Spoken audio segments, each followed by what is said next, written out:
Oh man, thought I did that already.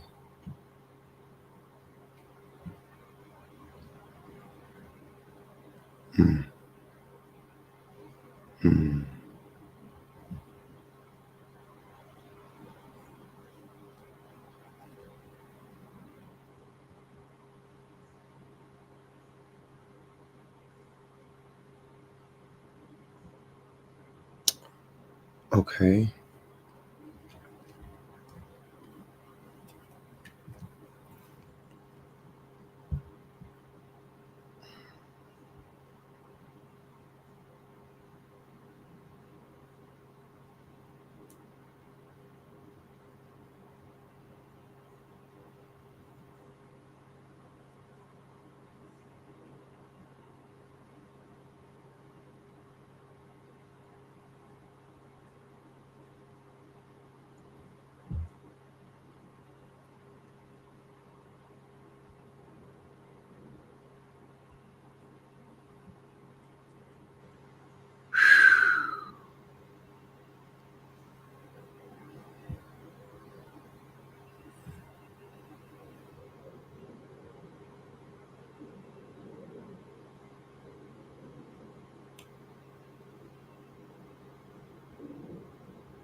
She's a ghetto type, bro, but her life is hard.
Mm.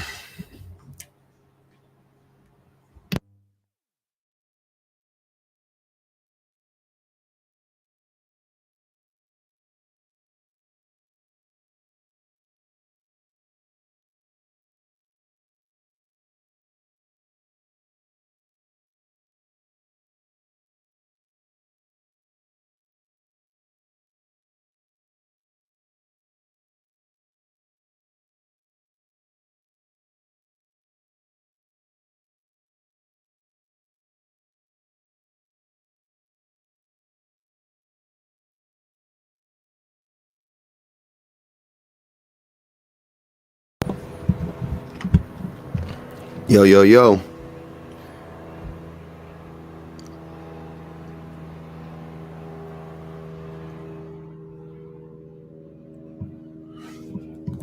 What's happening, everybody?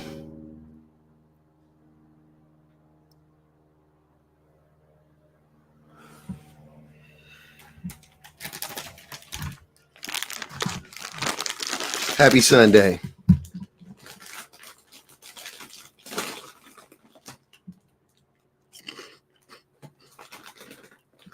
Happy Sunday.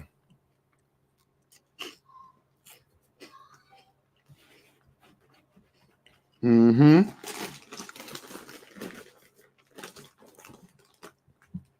You know what it is?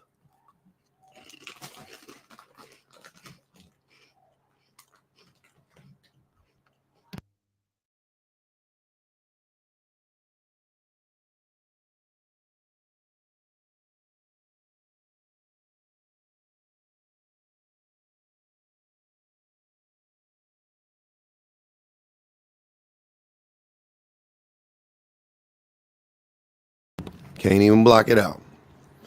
What's good, man? Here we go. Yeah, I'm just getting on. I had to do some stuff. Yep, I just opened it. The live just started it.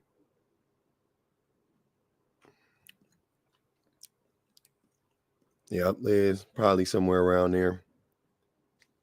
We in this thing. Appreciate you, PS. P squared. Polka dot pajamas. No, Dante. I don't wear pajamas. I live in Southern California. We don't wear pajamas. It's hot as shit. Pajama seems unconstitutional. They seem unconstitutional.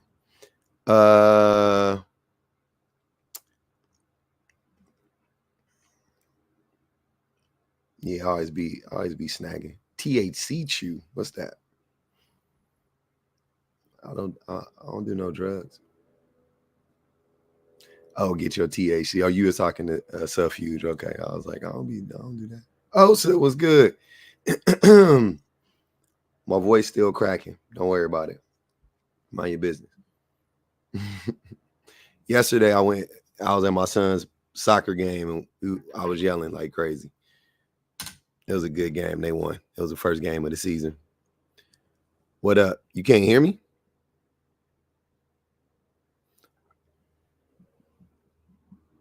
I think you guys can hear me.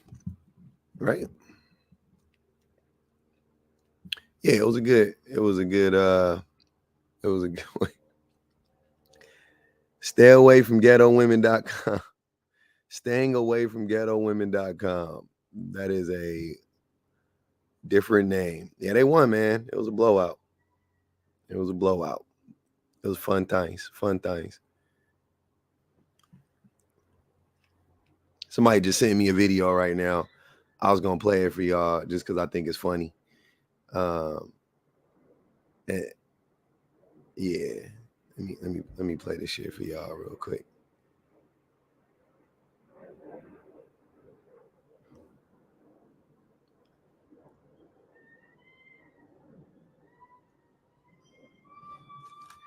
Let's see.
So y'all couldn't hear that video on YouTube?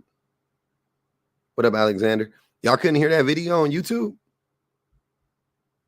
I just muted my mic. I didn't want y'all to hear because it was like a lot of background noise. I wanted y'all to listen to the video. Pretty sure y'all can hear it. So I'm gonna let y'all hear it now on TikTok. This shit is funny.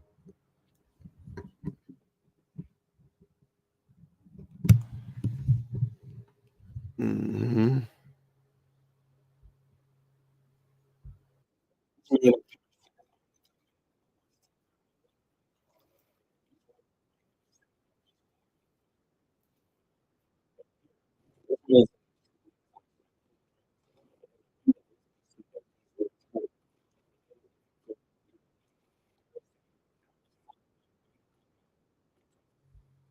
Hold on. I forgot to do something on. Oh, y'all couldn't hear before? That's crazy. Okay.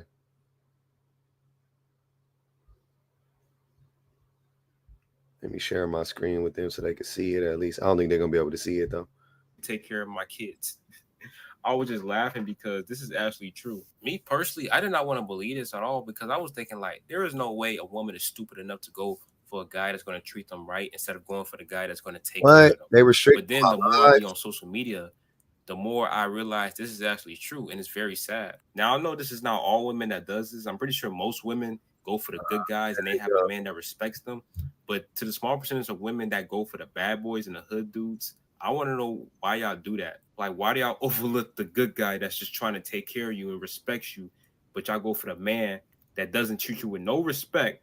He's not going to be there for you when the time comes, and then he's going to leave you with a baby to take care of. So you're going to be a single mother. Like, and then their main excuse is, well, because he's too nice and he's too boring. I understand being too nice. I don't think anybody should be too nice to anybody, but just because a guy is nice, that doesn't mean he's boring either. Like that is so stupid, bro. But yeah, I just never. Yeah, it is stupid. Nothing he said made sense. But I just want to point out, like, that is um that's what a lot of men be that's why a lot of men is stuck. You know what I'm saying? They're stuck in whatever. They just stuck because they keep listening to that same stupid ass stuff, and thinking that, like, the reason why they got rejected was because they were the nice guy, and the women just didn't want to be with them because they were too good or some shit like that, when in reality you just weren't. You know what I mean? Like, y'all, like, men don't really we just not good, man. You wasn't a good cat. You know what I'm saying? Like, what's so hard to understand about that? You just wasn't a good cat, you know? Um Kwame. What y'all know about Kwame? Um Anyways, though, I'm ready to talk about it. I am ready to talk about it, man. Uh so a good man is just the average woman. We said this yesterday in the live. I was like, yeah, I'm gonna talk about that. I feel like that's important. I feel like it's an important thing to address. Um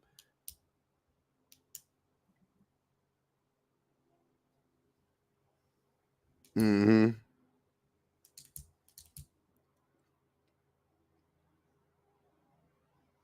Yeah, it's hard to address. It's a hard thing to address.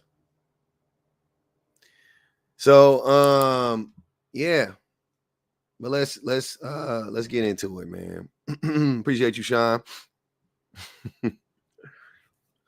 I'll send it to you, man. Don't even worry about it. I got you. Oh shit, hold on. What's that? I like some shit on my collarbone. So here we go. So yeah, yesterday we were talking about it, and yesterday we were talking about it, and I don't know. Like, when you really start to like peel that back, and like, what does that really mean at the end of the day?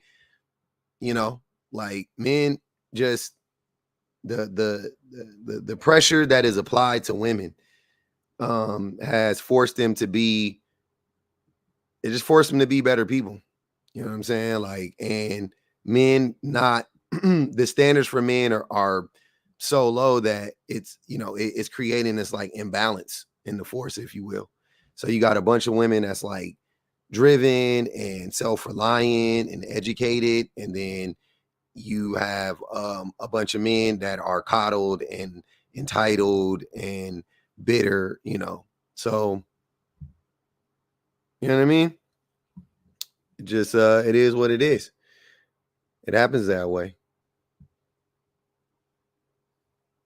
Let me see what's going on. Shemaine, what's good with it? Shit, public. I'm sitting here watching One Bodies, but Warm bodies.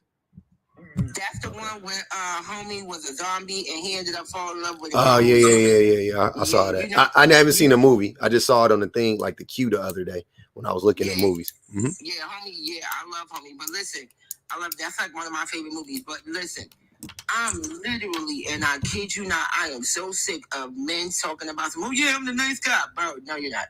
Mm-hmm. Why do we keep having this conversation with you? Like, why? Like, why are we constantly having this conversation? It is so. I consider it so dumb and so messed up that it's literally getting on my nerves. Like you are not the nice guy unless proven otherwise. Unless you are just a person. Nobody can tell you. No, you can say that, but the only way somebody's going to know if you the nice guy is if the person that you're dealing with is saying otherwise. Like if I'm dating, I could be dating a dude right now, and a dude could tell me, "Oh yeah, I'm a nice guy." But if I'm in your face 24/7, 365 days, and I already know something about you is screaming, "You're a scumbag," then you're a scumbag. Why do I have to sit here and you telling me, "Oh yeah, I'm a nice guy," but I already know what you're proving is otherwise, that you're a scumbag? Like, why do we have to keep going through this conversation with grown adult men? Like, why do a lot of them keep saying that? It's starting to get on my nerves. It's literally getting on my nerves. I'm literally starting. It's like one of those, it's like an allergic reaction. Like it just makes you itch and hive. Like, literally, it's getting on my nerves. I think that most men, I haven't heard many men say that they were nice guys, but that's why I tend to find it funny, because they themselves don't say they're nice guys, but they're constantly defending nice guys, or the idea that nice men exist or that good men exist. You know what I'm saying? I'm just saying nice guy, just, you know what I mean? Like, I don't even talk like that in reality, but like, you know, for argument's sake, it's never them, right? Like when you hear them, they're always saying they're saying stuff like, nice guys still exist. There are nice guys out here. What about the nice guys? It's never like, well, I'm a good man, you know, and I take offense to it because of X, Y, and Z. You know, it's never that. That's never the angle they take. It's always like, well, you know, what about all the nice men out there? Not me. I'm not one of them. Like, that's what I get from it. It's like you're not even the good man that you're saying exists, right? And the men around you aren't the good men either. And the reason why they don't get me wrong, they think that they're a good man. Don't get me wrong. They think they're the good man. But especially on these platforms, they don't like to say it because they know that they're going to get questioned. They know they're going to get pushback. Like, well, I'm a good man. Okay, what makes you a good man? What qualifies you to say you're a good man? I don't cheat, I don't beat, I got a job. Okay, I mean, is that really the standard for a good man?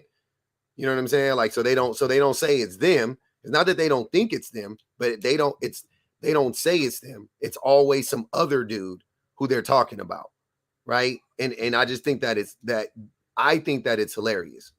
I think that is that. And you know what the funny thing is when they start getting into the conversation. Oh well, they start making that public. They start making up some crazy wild scenario of something that didn't even happen, and then try to gaslight women. And this is the thing that I have a problem with. Men fail to realize women have been dealing with you 24/7, 365 days. We've even birthed y'all. So explain to me. So I don't know how y'all think. Somebody else asked. I don't know how y'all think in y'all minds that women are supposed to see, that women do not know after interacting with y'all, after talking with y'all, after having y'all children, cleaning y'all homes, bearing everything from y'all. that y'all don't think that we don't know already, that some of you, that we not going to know already or have any kind of inkling that either some of y'all are manipulating, lying, or trying to do something to us that's harmful. We've already trying to figure this out already. And some of y'all lie too and don't even tell the truth of who you are. Like, what?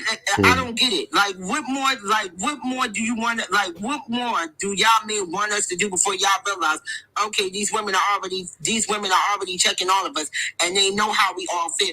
They already are telling us how they feel.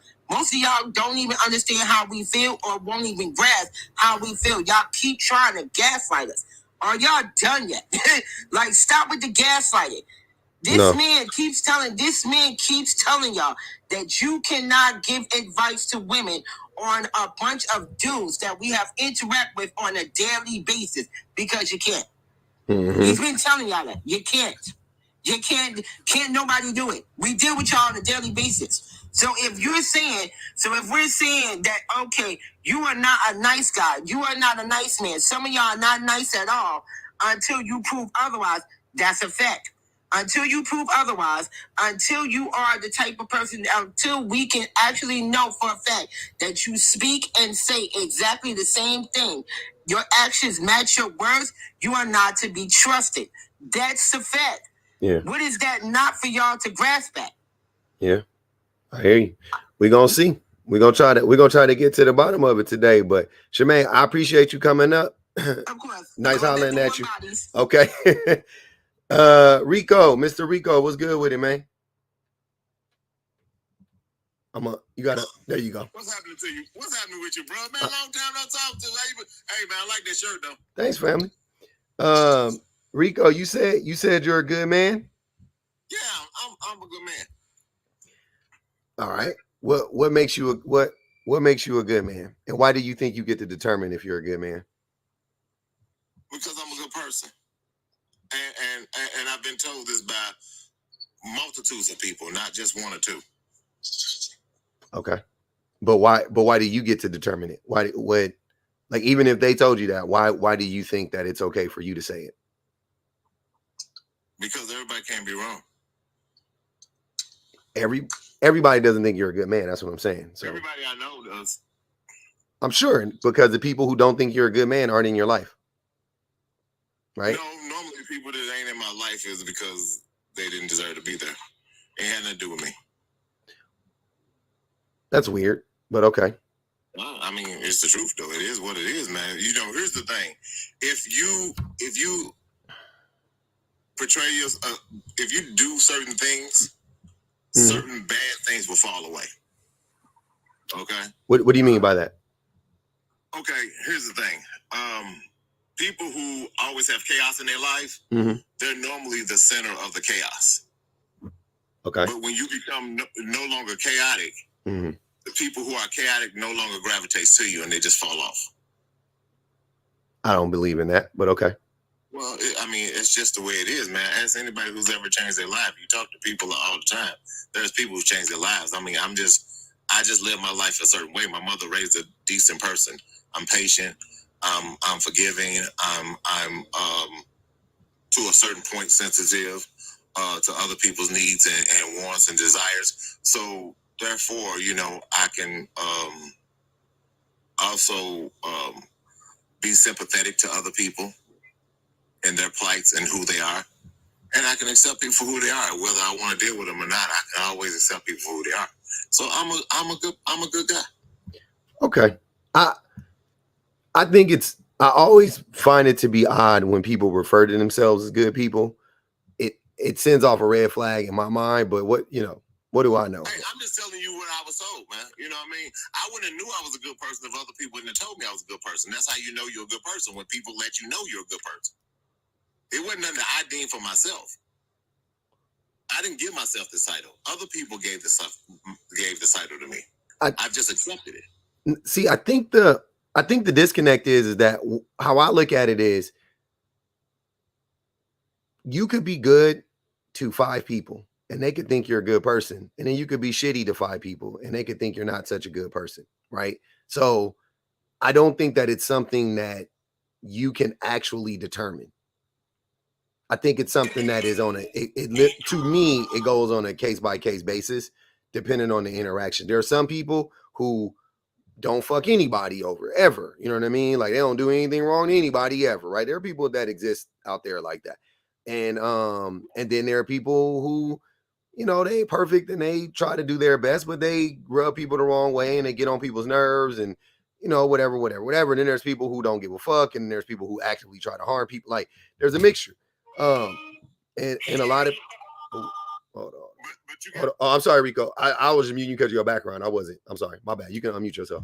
I didn't know you was about to talk. See, that's what I'm first of all, nobody's going. There's not a person on this planet that everybody likes. Okay, somebody gonna have a problem with you, even if it's because you're a good person. There's gonna always be somebody who's not gonna. You're not gonna please the masses. Okay, that's just. You're not gonna please everybody. You can please the masses. You're not gonna please everybody. Mm-hmm. But if you carry yourself in a certain manner, more people will like you than dislike you. Definitely. Okay, so. Here's my question to you. If a person can't accept what people say about them and adopt the fact that, okay, 50, 30 people, 50, 60, 70 people told me I was a good person, mm-hmm. but I'm not allowed to be able to say, well, I'm a good person because more than, 5, 10, 15, 20, 30 people have told me I'm a good person. Yeah, I think that that's something that people do to make themselves feel like they're a good person. But like me, I don't. Thousands of people tell me I'm a good person. Literally thousands. I've gotten thousands of thank yous and you're so great and all that stuff. I would never let that shit go to my head. Ever. You would never hear me proclaim that I'm a good person. I would say that I'll try to be the best person that I could be. I try to be the best version of myself. Like I'll say something like that, but I'll never say I'm a good person. I'll never say I'm a good father. I'll never say I'm a good husband. I'll never say I'm a good, I'll never say any of that stuff because that's weird to me. I'm like, why would I say that? Like, it's not, it's like a trick question. Honestly, that's what I'm saying. People who answer it fail, right? Like to me, I think if you answer it, you fail automatically, right? Because I don't know. How do you know if you're good or bad? You see what I'm saying? That's just like me saying I'm good at something. I can't say I'm good at something. It's not the same thing because it's not subjective. It's not. Yes, I'm good at being a person. No, if you're good, hold on, wait. Wait. I treat people. I got you. This is what I'm saying. If you said that you were, I mean, even you can even say you're good at basketball, and that's subjective, right? But there's like a certain level, right, where it'd be like, okay, what are we? First, you would have to establish like who or what am I comparing you to, right? And if let's say I'm comparing you to an NBA player, like you just have to be an NBA player. If you're an NBA player, you're a good player. To me, I'm saying, right? That's my standard for a good player. I know. I just told you. I literally just got done saying that. NBA player is still subjective, but okay. You said what? I said even if you're an NBA player, it's still subjective. No. I'm saying my standard for if I deem you to be a good player is simply if you are in the NBA. If you have ever been in the NBA or if you're in the NBA, you're a good player, right? Because there are tens of thousands of college players and only a few hundred players make it to the NBA. So if you make it to the NBA, I don't care how you make it there. I don't give a fuck. If you made it to the NBA, you're a good player. Are you good by NBA standards? That's irrelevant. But are you an actually good basketball player? Absolutely. Because I know a bunch of college players that are trash. You see what I'm saying? Like I know most college players are actually trash at basketball. Most of them, if you think about it, most of them are bad, I would say. Some of them are good, but most of them are bad, right? So that would be my standard in this. And this is just an example. But when you ask what's a good person, what is a good person to you? So what's your standard for a good person? A person who is patient, understanding. Yep.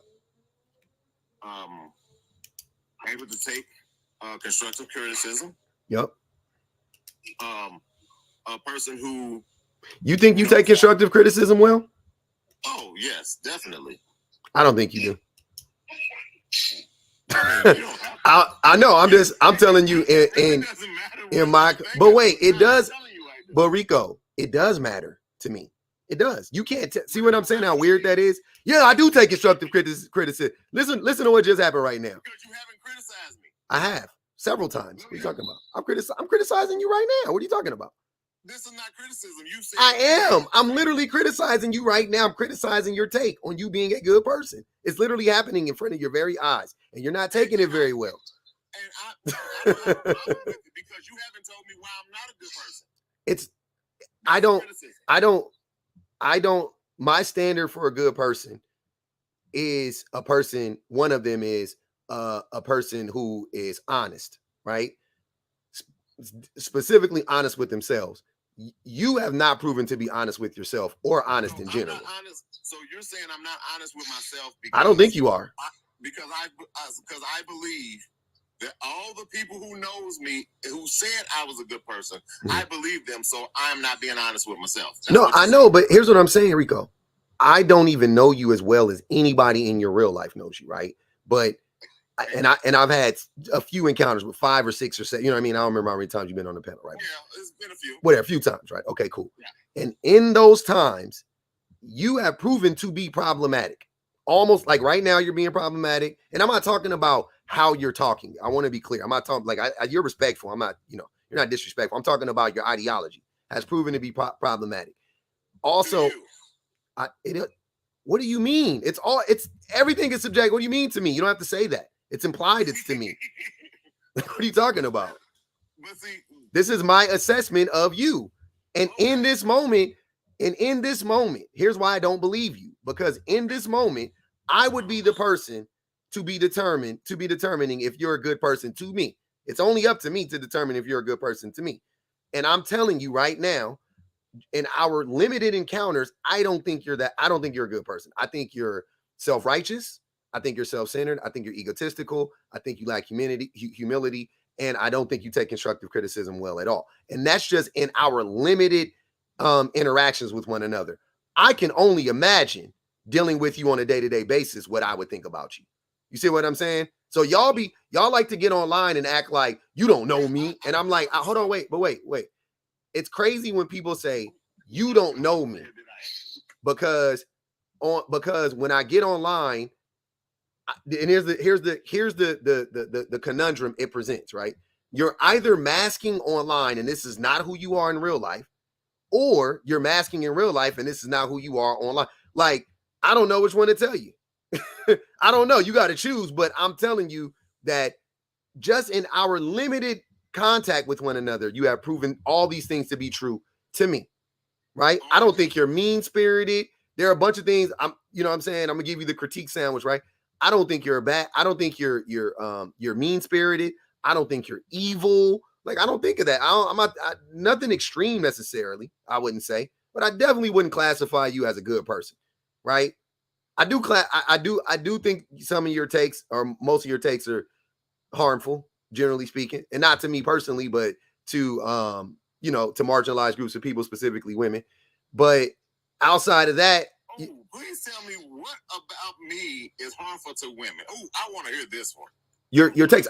I'll be honest with you. Off the top of my head, I don't remember all of our interactions, like all your takes, but we have disagreed pretty. We disagree pretty often.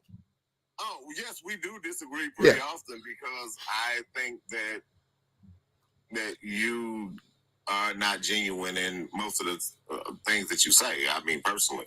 What is not genuine in what I'm saying? I don't think a lot of your statements is who you are. I think is catering to who you're talking to. Yeah. So based on what? So I based on the fact that you're not like that because you're that person, so you're projecting onto me. Could it be? No. Okay. I'm just critiquing you. I know, but do you see? But do you? I know that's the same. You guys have the same critique, but when I ask you to okay, so how does that manifest itself? Right? Like, what are you talking about? You're just assuming I'm not like that. You assume that I'm not like that. No, I'm not assuming it though. It's not an assumption. Just because I disagree with you doesn't mean I'm not a good person. It just means I have a different idea a different way of thinking than you.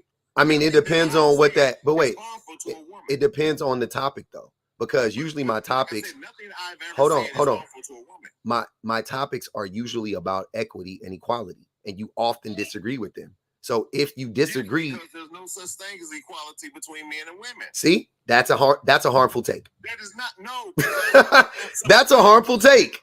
That's a toxic take in real time. Thank you for saying it. Okay. Women has a lot of attributes that men don't have. So we can never be equal to a woman.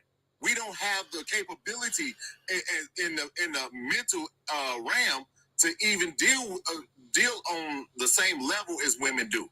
So that's not going to happen. Women, on the majority, is not built to as far as strength is concerned, or the fact that our male bodies are more dense than theirs is. So there's nothing. That's not that's not how equality works, though. By the way, you know that, right? Oh God. So what are you saying about equality? Let's equality. I mean being equal in everybody is exactly the same. Yeah, that's not what it is, though. So when you say equality doesn't exist between men and women, we're talking about rights. Why would you think I will be talking? Why would you think? Hold on, Rico. Why would you think I would be talking? Rico, calm down. Rico, stop.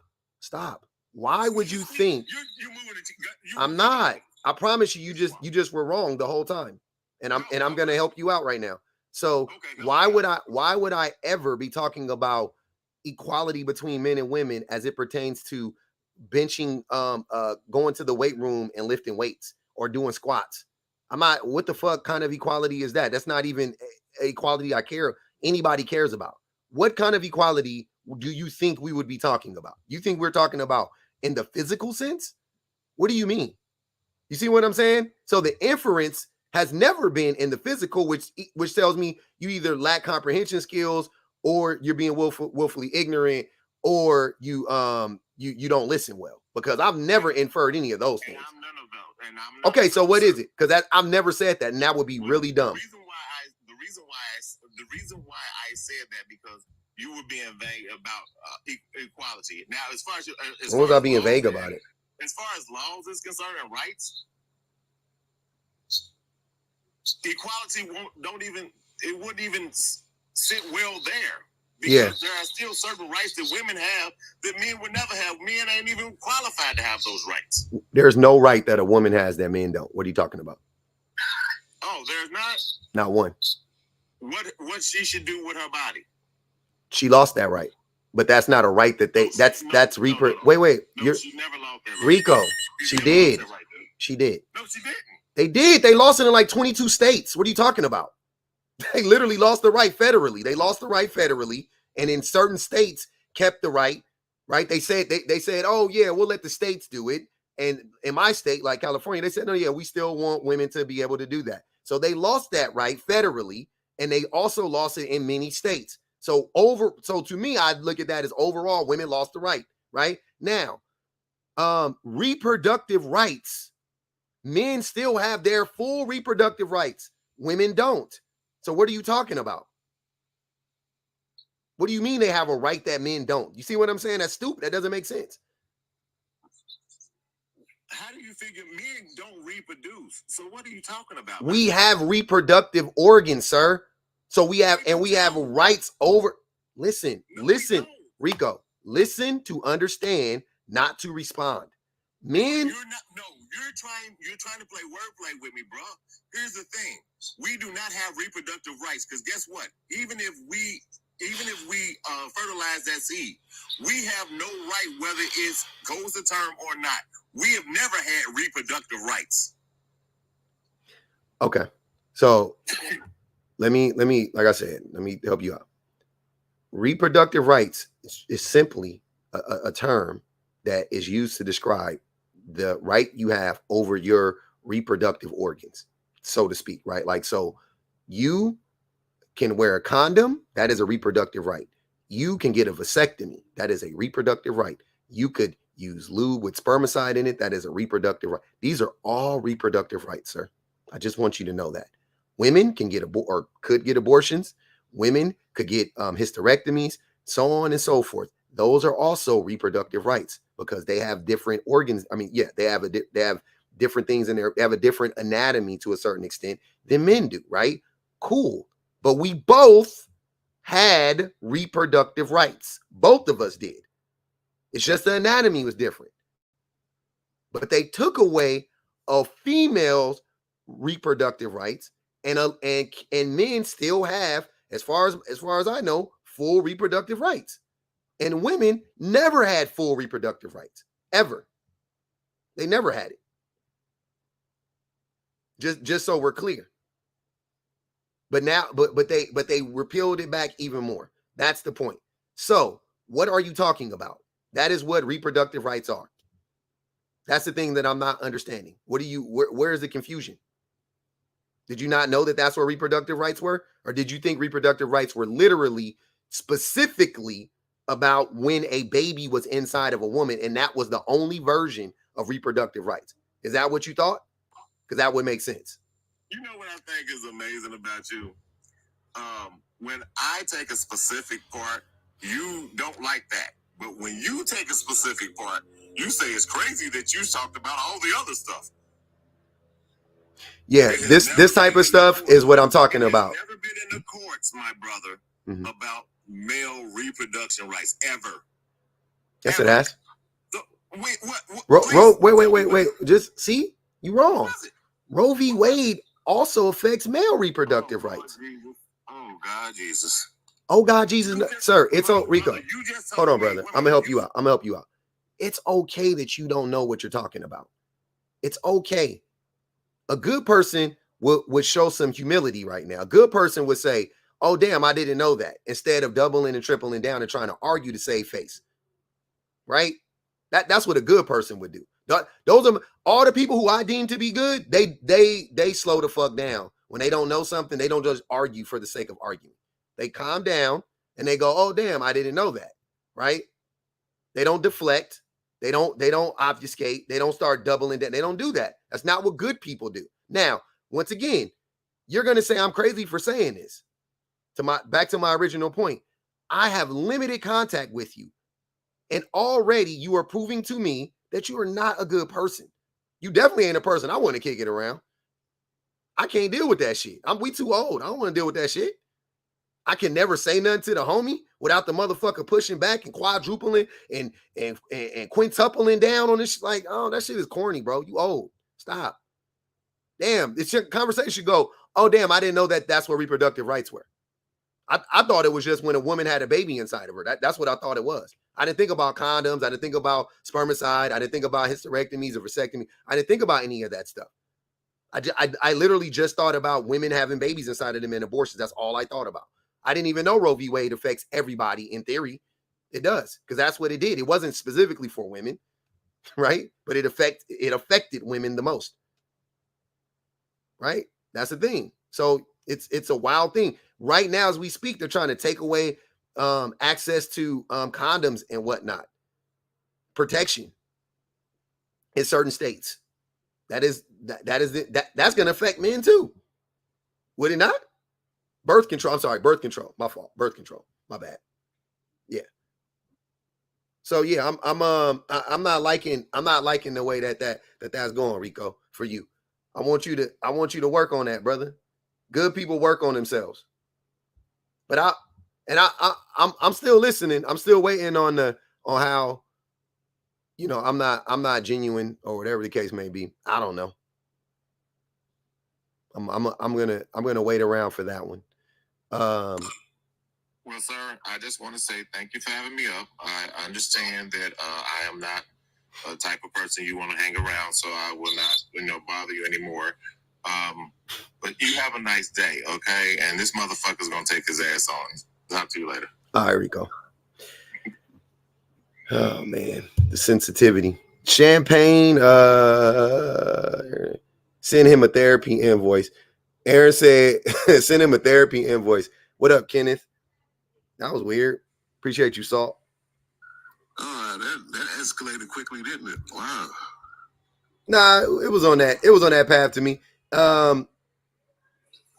Is not said men have the right to get vasectomies whenever. Absolutely, they do. We do.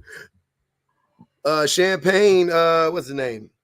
Champagne Poetry. Are you there? Or are you in and out? What's good with you? Nah, whatever. Go ahead, Kenneth. I'm listening. One thing I wanted to say is that you could be a good man, which I believe I am, without being a good person. They're not synonymous with each other. Yes, they are. So not really, because there are standards for being a good man. And the standards are lower for a good man than it is to be a good person. Is that what you're saying? There's criteria. So a good person and a good man are two different things. Yeah. So the standards for a good man is lower than the standards for a good person.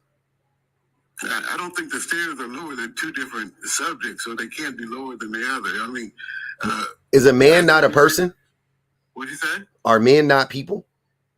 No, but you can still perform and be a good man and still not be considered a good person, because being a good person is more subjective than the criteria and the standards for being a good man. I bet you I bet you they're the same, because what is the criteria to be a good man? It's always been the same. It hasn't changed. It's going to be a good provider and protector. You know, the standards of what men have been based on, and manhood has been based on for millennia. That's not true. It's different in every culture. Huh? It's different. It's different in every culture, and it's different year to year. It's different from region to region. It's different from person. Kenneth. Kenneth, a good man Kenneth, you don't know. So you've read what every culture has said about men, and you know that to be true. When I say culture, I should say natural. The way that you don't know shit about nature. Nature doesn't say anything. Nature doesn't believe in good or bad. So I already know you're wrong. I didn't say good or bad. I just said the natural traits of man is what we judge the standard by. You don't know what the natural traits of men are. The natural traits of men are natural. They're subjective. They're not. They're pretty objective. They're not objective. I just told you what they are. No. That's what. No, Kenneth. You told me what you think they are. I never agreed to that. I think men. If that is the standard for men, men have never been good men ever. We haven't been protectors and providers. No, we've always been the group of people to harm women the most. I didn't say. What about? I'm not talking about women. What does that have? We're talking about men. Who are you protecting then? Who are you protecting? Who are you protecting? We're protecting the family. We're protecting. Who is in your family? Who's in your family? I have boys and girls, and you know. And you have a woman who gave birth to those children. So once again, there's no need to play stupid. This is stupid already. So we're talking about. Hold on. The people who are going to need the most protection are going to be women and children. Everybody knows that, right? Elderly, women, and children. Those are the people who need the most protection. Okay. Able-bodied men who are capable of protecting are supposed to do the most protecting. I'm telling you that men as a group cannot be the predators and also the protectors, because that doesn't make any sense. And since men are hold on, Kenneth. And since men are definitely the predators, then we can't be the protectors. So men have never been the protectors. Keep going. Oh, providers. Women have always been have always been better at providing than men. Always. Even now, this is what men say about women. Do they not? Do men not say? This is literally what I hear from so many men.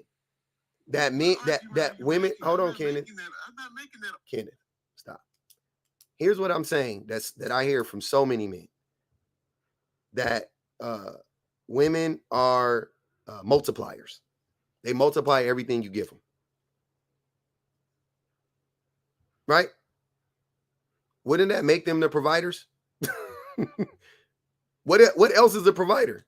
If women are the ones who multiply everything, right? Then how are they not the providers? What are y'all like? What is your definition of a provider? I'm not understanding. They multiply. If you want to use that analogy, then they multiply what is provided to them. And they also provide for themselves, and they also multiply it. I mean, you like to change it. Do they not?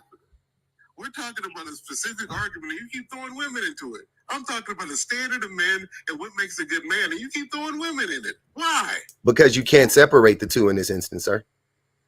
Yes, you can.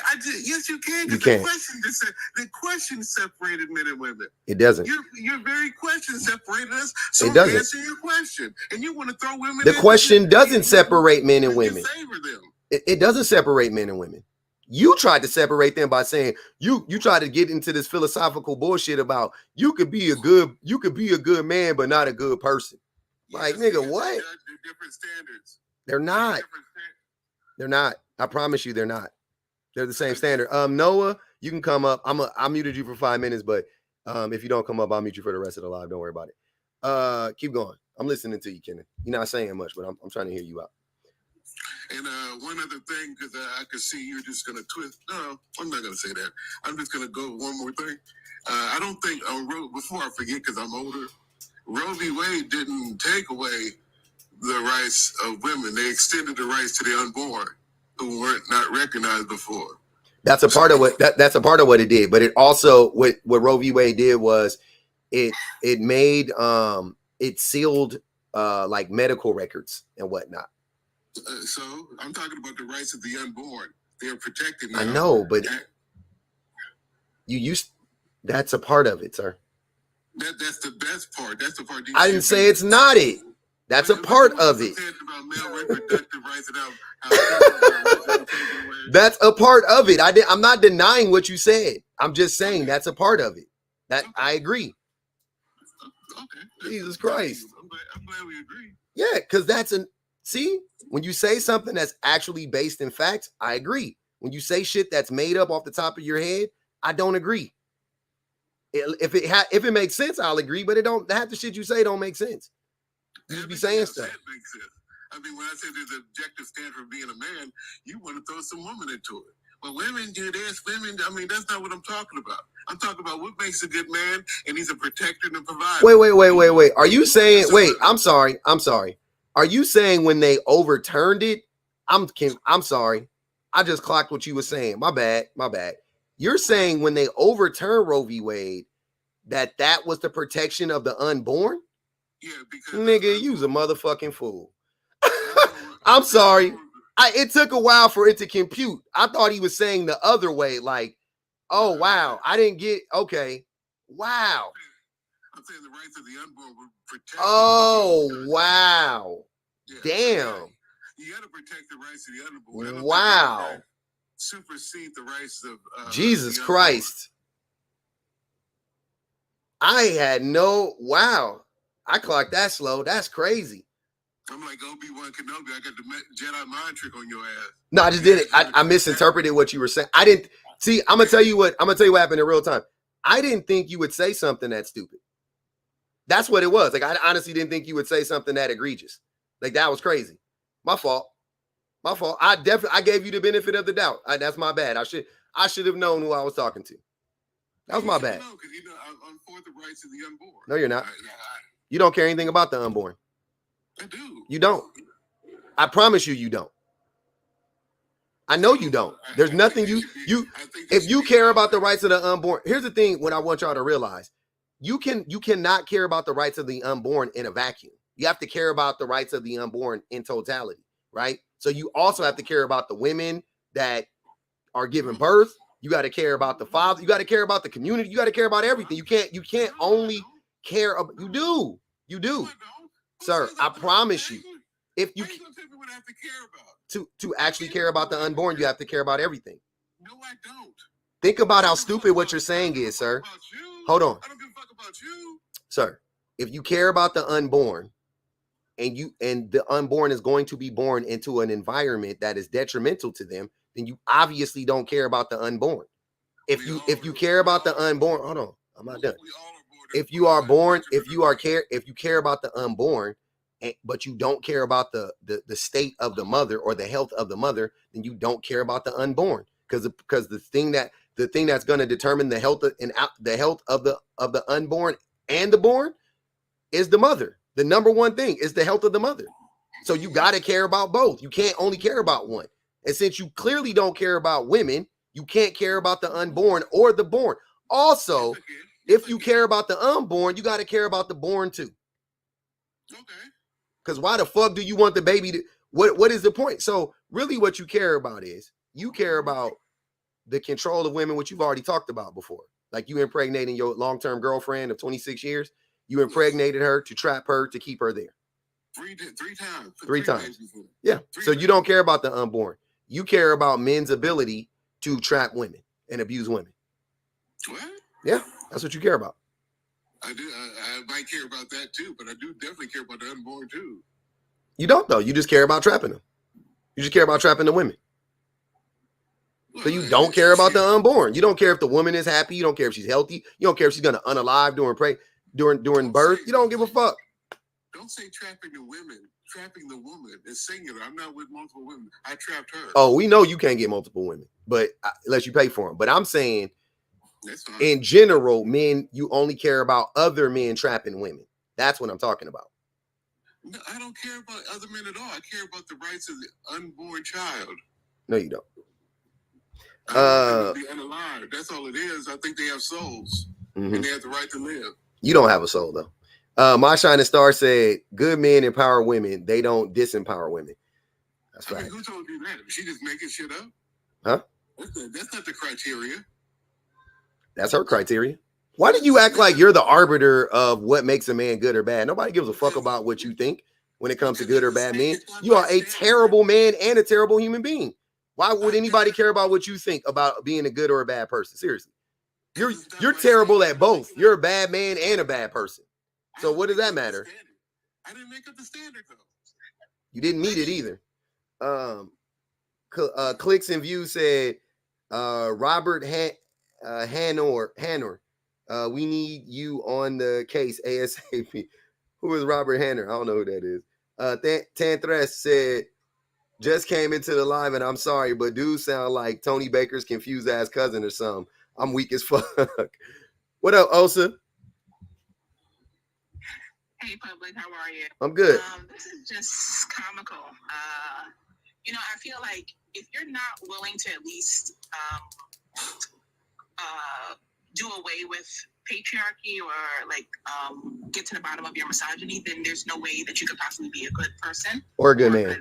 Mm-hmm. And I think that's the disconnect for a lot of these gentlemen that are speaking up here today. It's like they're just oblivious to who they actually are,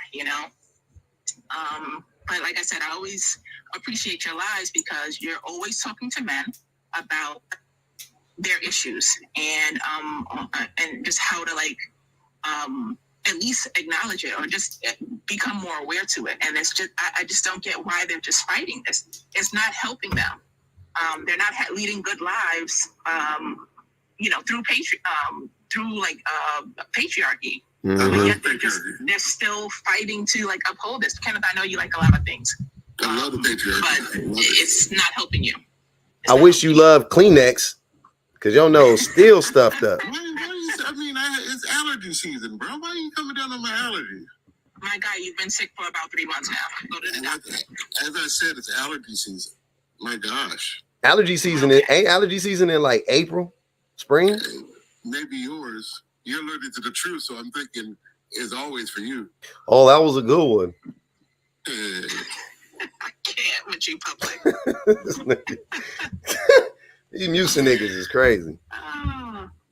Not his body rejecting him. Your body you're allergic to yourself, sir. My boy need Claritin A, B, C, and D, man. This shit crazy in the motherfucker. Take all the alphabets of that motherfucker, man. God damn. Take something to make you drowsy too. You sound like you need a nap. Yeah, man. This is wicked work, though.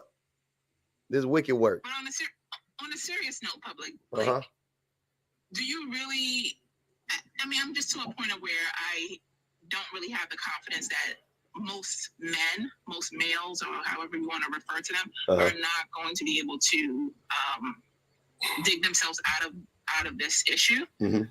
Like I said, I appreciate you for stepping up and just trying to bring awareness to a lot of these issues. But what's the issue? They're just so resistant.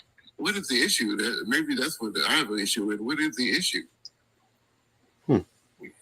The issue is your misogyny. The issue is not wanting women to be on equal footing as men. The issue is you trapping your long-term girlfriend and thinking that's acceptable to say on the internet. I love her, though. I love her.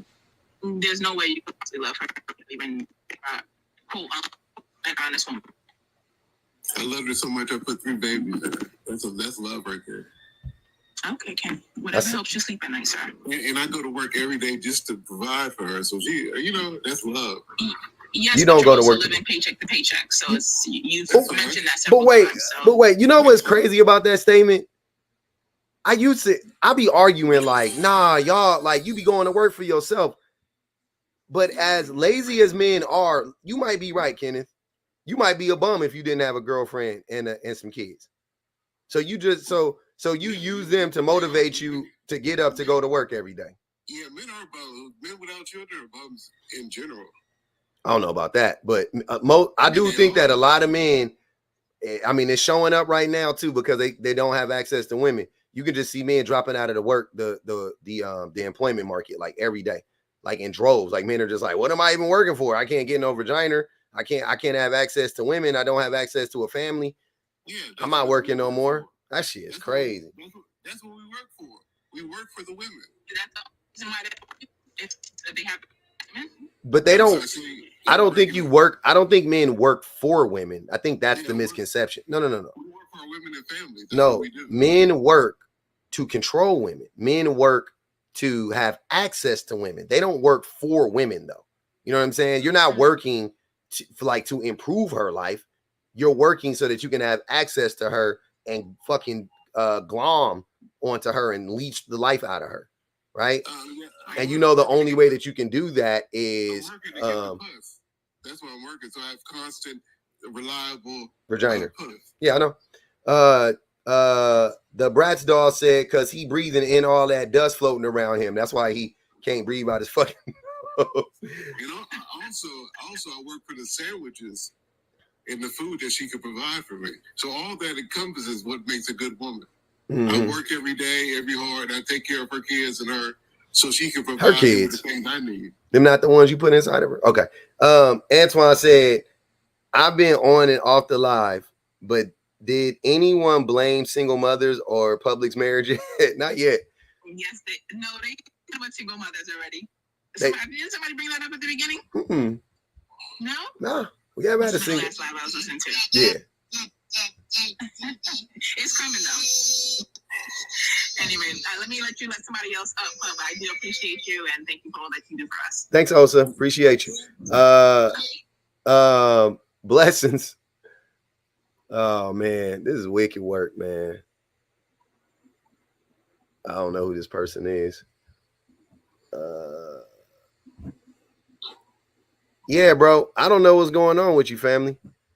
I just think that you talk about the patriarchy. The patriarchy is like the best system we have. I mean, it's the only system we have. Because everything else has been determined to be failures. That's not true. So that's why it's the best, because it works.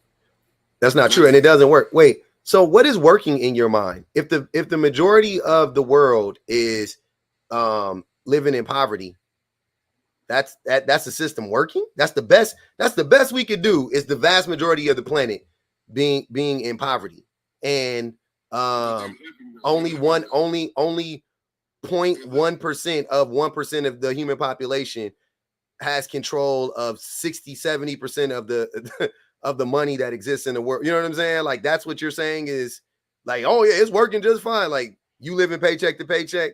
It's working, huh? It is what it is. Nah, you don't get to say it is what it is. That is your standard of working. That's the best we can do. It's the natural state of things. It's not the natural state of things. It's not. You got to stop lying. You have to. It's not the natural state of things. I don't think you know what the word natural means. It's not natural. Our world is homogenous. We don't live in a natural world. We're on phones. We eat food that's fake. We try, you know what I'm saying? Like, what are you talking about? We fly. We're not supposed to fly. What do you mean? Technology is the natural progression. I mean, you can't separate technology with the natural things of the way they work. I mean, I think your understanding of science is kind of limited right now. It shows your high school dropout status. Does it? You don't know science. What don't I understand about science? It sounds like nothing, bro. No, be specific. What don't I understand about science? You don't understand the natural biology of men and women. You try to equate the two. You don't understand how the world works. How do I wait? That's vague. What do you mean? The natural biology of women?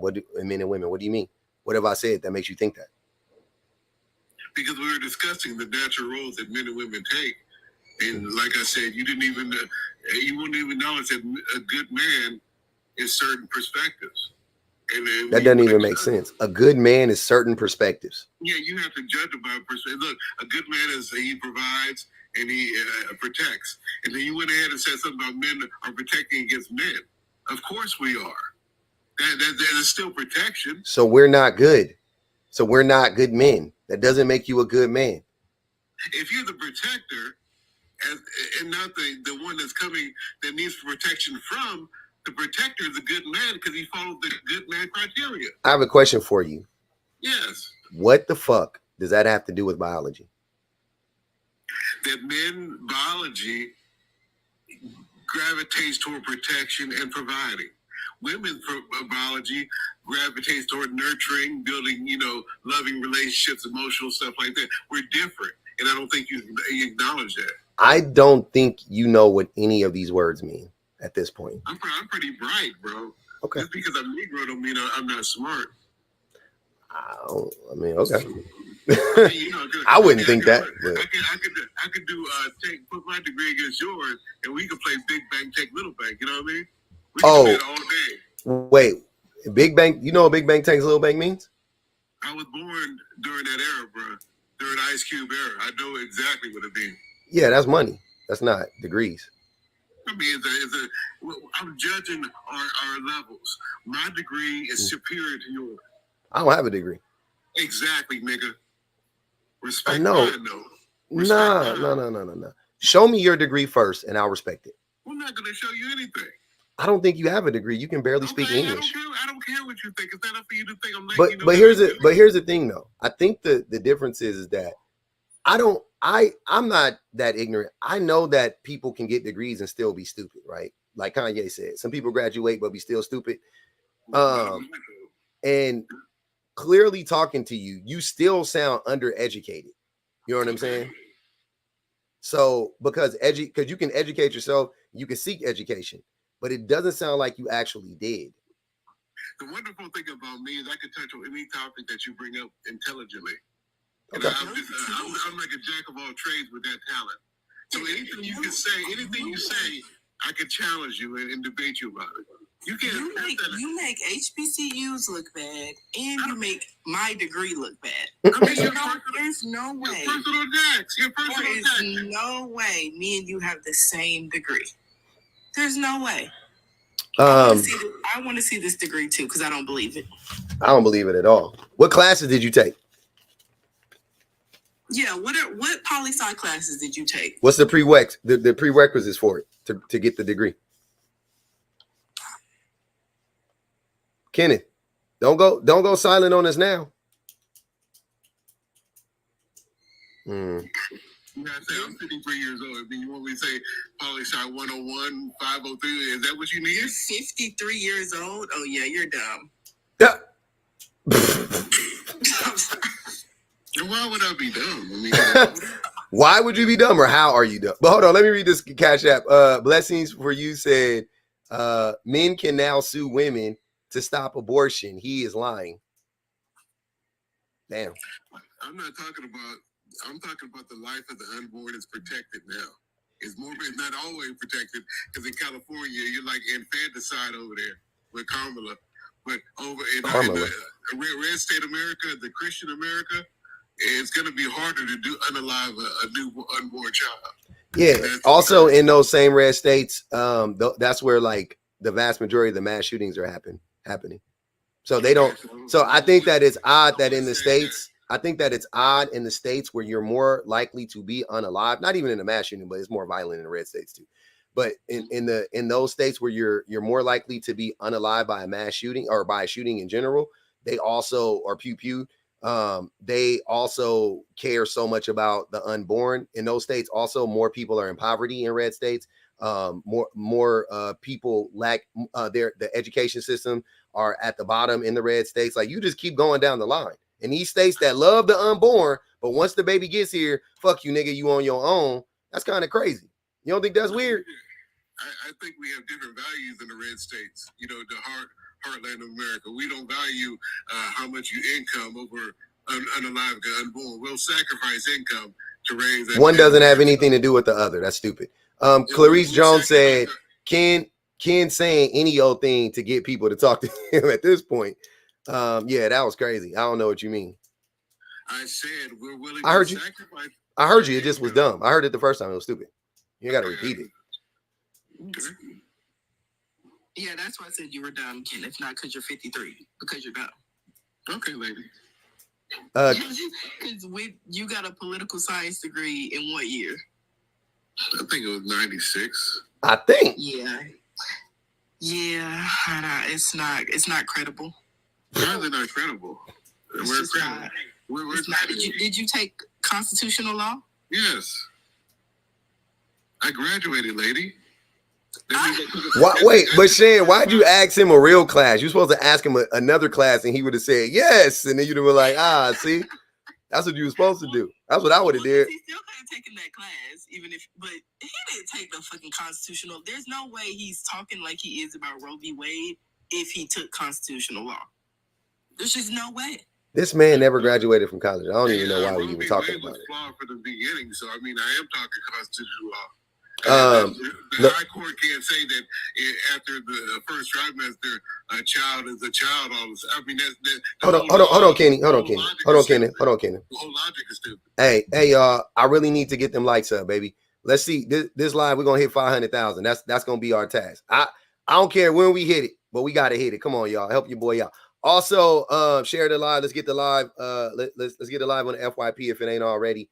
Definitely, and let's get these subs up, man. We only got 2 subs. Let's try to get to 5 subs by the end of the hour, man. Where we at? Yeah, let's get to 5 subs by the end of the hour.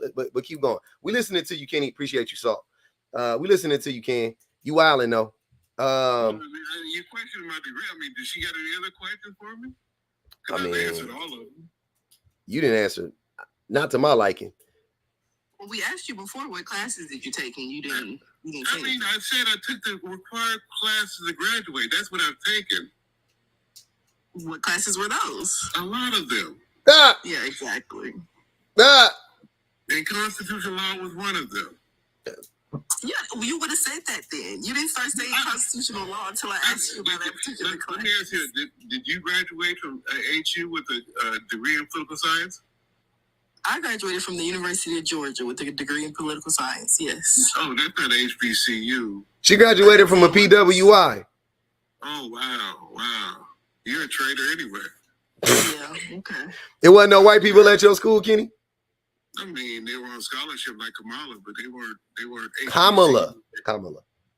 They matriculated. They matriculated. What does that mean? We have to go to HBCU to really use that word. People who went there gotta understand what it means because they use it all the time. Hey, the more Kenny talk, you can tell like the level of trolling just is hilarious. I mean, you're coming from me. What do you want me to do? Just take it? Come on. Pause. I get what I get, you know? Pause. Please. Damn, that was crazy. I'm coming for you. I just want you to take it.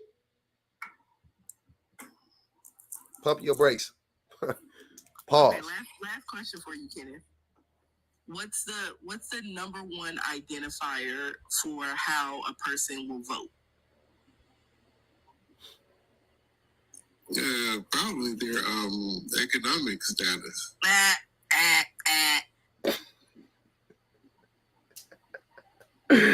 Oh, man. I'm gonna tell you because if somebody asks you again, I don't want you to have an answer because you're wrong. Okay, that's fine. I'm probably right, to be honest with you. Why do you think you're right? You never heard that question in your life. Because, I mean, it's a simple question. I mean, like I said, I have a degree in political science from Hampton University, HBCU. So that question was simple. Okay. It actually was. It was the simplest question I could think of, and you still got it wrong. Yeah, no, I didn't get it wrong. I said, what's the number one identifier for how a person will vote? I would think it would be their economic status. And you would think wrong. You got it wrong twice? Hold on, wait. You got it wrong twice? You got it wrong twice. But that's not true. That's one of the factors. That's one of the determining factors. How you get it wrong twice? How much you make does not determine whether you're Democrat or Republican. Is that what you're saying to me? That's not the number one factor, no. I'm asking, is that what you say? That's not a factor? It's one of the factors. It's not the number one factor. Okay. I believe it is. I believe it is. You just answered the question wrong. He just say whatever he wanted. Talking to this man in real life, like I be telling y'all, you could just be trolling, and this could not be who you are at all offline, right? Because I know offline you're not telling people you graduated from college because they know you did it. But outside of that, your demeanor is crazy, and I'm just having a hard time believing that you can get along with anybody being like this. But maybe people think you're funny because they know you're being sarcastic. I think that's the thing. But you're online, and your sarcasm is coming off as like you're just really dumb, but really you're just trolling. You know what I'm saying? Like I'm starting to think it's funny outside of like the like terrible shit you say. But like when you're not saying terrible shit, I'm starting to think it's funny because you're clearly being sarcastic. And I'm like, oh, you're not really good at sarcasm though. That's the problem. But it's like funny to me. It's one of my fortes. One of your fortes. I'm very good. I'm very good at sarcasm. Antoine said, why you all paying this forgetful old man this much attention? Let him take his meds. Sit him in front of the TV to watch Heat of the Night or Mad. Hey, Heat of the Night was my shit though, man. Don't do that. Clarice said, we want you to take some clarity. That was for you for sure. What up, Vanity? How y'all doing? I'm doing decent. I'm not gonna lie. I was doing better a while ago. I'm doing decent now though. What's good with it? Just fair to middling. Okay, I understand. You know what I mean? I understand. Yes. I'm in the game though. A good man is the average woman. Actually, I would say a stellar man is just the average woman. But the main reason why I came up is I wanted to talk to everybody about their health. So CPAP Pappy here is going ahead and exhibiting some symptoms that comes along with not being able to get proper air intake. So what happens when you can't breathe for long periods of time? You become a mouth breather, and that literally affects your intelligence. It reshapes your face, so you get that P. Diddy thing where you just got your mouth hanging open all the time. It does affect how you think. It does mess with your prefrontal cortex. It messes with a whole bunch of, you're not getting oxygen. Your brain needs oxygen, right? And so it does have a thing. And I do find that whole, like, thing that people used to make fun of Southerners, talk about that slack jaw yokel thing. That isn't, I'm not going to come from my Southern people. It's not all of you. But you do notice the people who are like CPAP Pappy here, or Snuffleupagus, whatever it is. They tend to have that slack jaw type of look. It elongates your face, it shifts your teeth, it messes with your sinuses, it does all that. So if anybody does find that they are having issues with this and everything, see your health practitioners. Figure out what you need to do to get more oxygen in your system. If you need to see your orthodontist to shift your teeth back in place and everything, so you can close your mouth and be able to breathe and everything like that, so you can stop killing brain cells. I like that idea. Hey, Kenny, I'm about to make you real jealous right now. Watch this. I bet you can't do that. It's just not as long. I could do it for a quick second, then I got to breathe again. You can't breathe through your nose. A little bit. That's a goddamn lie. I'm going to do it again. You want me to try it? Let me try it. Hey, you almost sucked up his... You might want to cut dairy. You might want to go on a probiotic. You might want to... He almost snorted his fucking... He almost snorted his own collagen into it. He almost just broke his nose from the inside. I'm listening. I'm taking notes. The reason just for Vanity few reasons, right? Like I'm always telling people, it's like you don't have to do it for your health. You don't have to do it for intelligence. Do it for vanity, if no other reason, right? Mm-hmm. See if you have a deviated septum. That's what I think it is. To be honest, that's what I think it is because I've been blowing my nose a lot. And I think blowing isn't the only issue. You need to figure out what it is. Are you? Well, that's what it is. Sir, hush for a second. Hush for a second. I'm sorry. I'm trying to Kenneth is an alcoholic, Vanity. I mean, I thought he is an alcoholic. That's what he is. I thought you was talking to me. I thought we were having a conversation, but go ahead. No, I'm not. I was talking about you, not to you. I'm actually talking to Shannon and everybody else in the audience. So, so hydration is a big thing. If you have to put a pinch of salt in your water to make sure that you're staying hydrated a little bit better. But find out why you are having these issues, so that you could correct it ASAP. Is it like a deviated septum? The surgery is minor. You could be out in a day. If it is an issue with probiotics, if it's allergies, you need to figure out what it is that's causing it, and then you can work it out from there. Shan, you know where to find me. Talk to me and everything like that. We'll figure it out, because you're too damn pretty to have your jaw hanging and get that kind of face that it sounds like CPAP Pappy has. Mm-hmm. You're absolutely right. Thank you. I'm going to look into that. Thank you, because I want to find a resolution to my breathing problem. So thank you. I appreciate it. Please, Kenneth, your problem is you 100 pounds overweight. Hey, but let me hold on, man. Hey, Vonnie said, tell Kenny to say, you gonna eat your cornbread.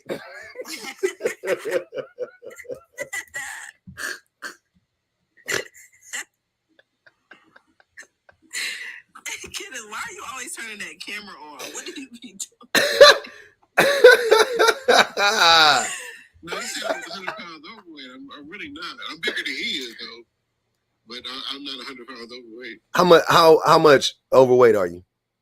I'm like 190, I think. Oh, you're not. How tall are you? 5'8". Oh, God. Yeah, you ain't that bad. You like 35 pounds overweight for your age, probably somewhere around there. You ain't that bad. I'm big enough to beat your ass. Nah, you're not. You're not smart enough to answer one. You're not smart enough to beat my ass, though, because you got to think when you fight.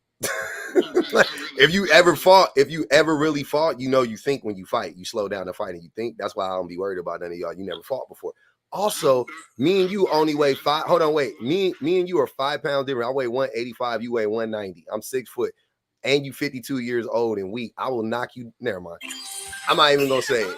I'm just gonna let it go. You got it. We know your fat not concentrated in boobs and butt. It's all in your midsection. Yeah, you got it. You got to see Pappy. I ain't drinking 10 years, man. I'm spry. I'm nice and spry.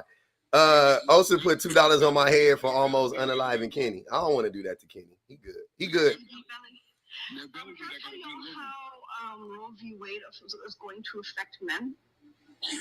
Oh, you can go ahead. I don't think these dudes realize, because it really was a privacy law. Being able to lie for your insurance is not going to be a possibility anymore. Being able to lie to not go into the military or get out of the military, for that matter, that's not going to be a thing you can do anymore. They're just going to start with women, because once y'all get behind stomping and subjugating all the women, you're next. We're just trying to save our children, man. You guys don't like children. I need you all to quit while you're behind. And the fact that you're willing to sacrifice the life of a woman for a life and progress, for life and potential, tells me that you do not care about life, period. She'll probably be okay. She'll probably be okay.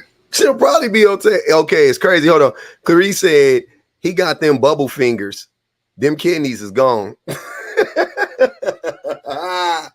Why y'all on here? Y'all turning the motherfucking house, the doctor. Y'all here just diagnosing the shit out this man. We ain't even seen this nigga. We ain't seen this man stand up or nothing. That's crazy. Hey, no, Diddy though. Can you touch your toes, Kenny? Can Yeah, I can. You can touch your toes? I can. Okay. I haven't tried in a while, but I think I can. I don't like that answer. I'm gonna try it later on. All right. Can you stand up from a chair on one foot? Get up from a chair. I'm playing this Madden right now. Let me finish with the Madden. You play video games? Oh yeah, nah, bro. Oh my God. Ew. You just get worse and worse. Can you have 10 more coins for me, please? Gross. Hey, is your accent fake, lady? You have a fake accent? What? Why would she have a fake accent online? That's crazy. She sound like, you know, they want to act superior when they have the British accent. I just want to know. British? First of all, my accent isn't British. 2, I'm Chinese, so yes, I am superior. 3, this part of my accent sounds anything so like British. Well, what kind of accent? Australian? She just told you what it was. Don't tell him again. Don't tell him again. I didn't hear. Because you don't be listening. Because you be talking. And you can't hear when you breathe. That's why. I am older. You old. You old. You older than most of us, too. Went over on her coins. Man, that's wicked work, though, fam. So I think, Shan, did you want to answer the prompt or elaborate on it? Yeah, I was gonna ask if y'all wanted to see me give Kenneth the poli-sci 101 quiz, but yeah, the prompt: a good man is just the average woman. Yes, 100% agree. I feel like this is similar to what I was saying in my live a couple days ago, where I was saying like most men or the average man benefits from the bad ones, and that this conversation came up in that live too. When I talk about like how men think they vet better just because they end up with better options, they think they are better at vetting for partners than women are, but the reality is they just have better options, and it's because of this. The average woman is going to be on the same, like on par with the great man, the good man, you know what I mean? Like the man that y'all look at as like, oh, this is an amazing man, and y'all don't appreciate him enough. If you take his attributes, it's the average woman. Yeah. I was with Vanity. I think that when you think about the average woman, man, that would be me personally, I ain't gonna even speak for most men. I'm gonna say me personally. What my idea of the average woman, if I had those attributes, I might be able to be president. I could have been president, maybe. You know what I'm saying? Like you give me like the average, you know what I'm saying? Because I still got to overcome a lot of shit. All my life I had to fight this bullshit going on in my brain. But yeah, you know, you remove that, you know what I'm saying? Yeah, as a man, you gotta avoid that. I would never ever date a woman or try to court a woman that makes more money than me. I have to take a step lower because that's going to build resentment. He's not going to respect you. Yep. And so men have to date lower. So if a woman has placed herself economically out of position for most men, that's kind of like her fault. She's going to have limited choices, like you said. But me, as a guy, I'm not going to pick a woman who makes the same as me or definitely not more than me. She has to be well below me so she knows where her bread is buttered. You know what I mean? Yeah, so you can manipulate her and control her. Clarice said his ears clog like his nose and arteries. Jesus fucking Christ, y'all. That's rough, boy. I know, man. That's bad. Who we got up in here? Who is this? Leo George, what's good with it? Hello, how's it going? It's going great, family. What's happening with you, man? Good. I was kind of surprised by that last comment. Which one? I thought that was, that a gentleman wouldn't date anyone that made more money than him. I think that's kind of short-sighted. Yeah. I think there's some issues there, I believe. There is. But he got a lot of issues, though, if you can't tell. I mean, it's not short-sighted. It's actually, I'm looking into the future because I know that type of imbalance you can't sustain a relationship, a good one like that, when there's no leadership role of the man. And especially when they have kids or a family, and if she makes more than you, then she's supplanted herself as leader. So, you know, the whole balance of family is jacked up. So I'm actually thinking long-term. If I want a long-lasting relationship, that balance, that relationship has to be there. I have to make more, or she won't respect. And if she doesn't respect, our children won't respect me. So that's where you think long term. I mean, short term is, yeah, she got more money, let me get with her. But long term is not a solid foundation to build a family on, because there'd be a lack of respect. So you think the only way for a man to be in the role of leadership is to make more money than the woman? And to make his role as a provider evident. Yeah. So yeah. So if he's a provider, right? So he's making the money. You don't think there's any other way for him to be a leader? Protector and provider. Okay. Is there any other way for him to be a leader? I mean, it's consistent. Protector and provider. Interesting. Hey, all right, go ahead, Leo. You can respond. I'm sorry, man. Well, if you're asking her to respect your money, I guess I can appreciate where you're coming from. But hopefully, in the relationship, there's more than money. No, she respects that fact that I can earn. She's respected the fact that I can provide. She's not worried. That's all we're bringing to the table. We've got problems. Not really. No? No. Do you believe there's a 90% divorce rate today? A lot of it's financial, because the man makes less money than a woman. Wait, when did that happen? Well, when you factor, there's technically a 50% divorce rate, but when you factor in all the people that stay together because of the kids and stay together because I don't want to lose, 50% of my shit, it's 90%.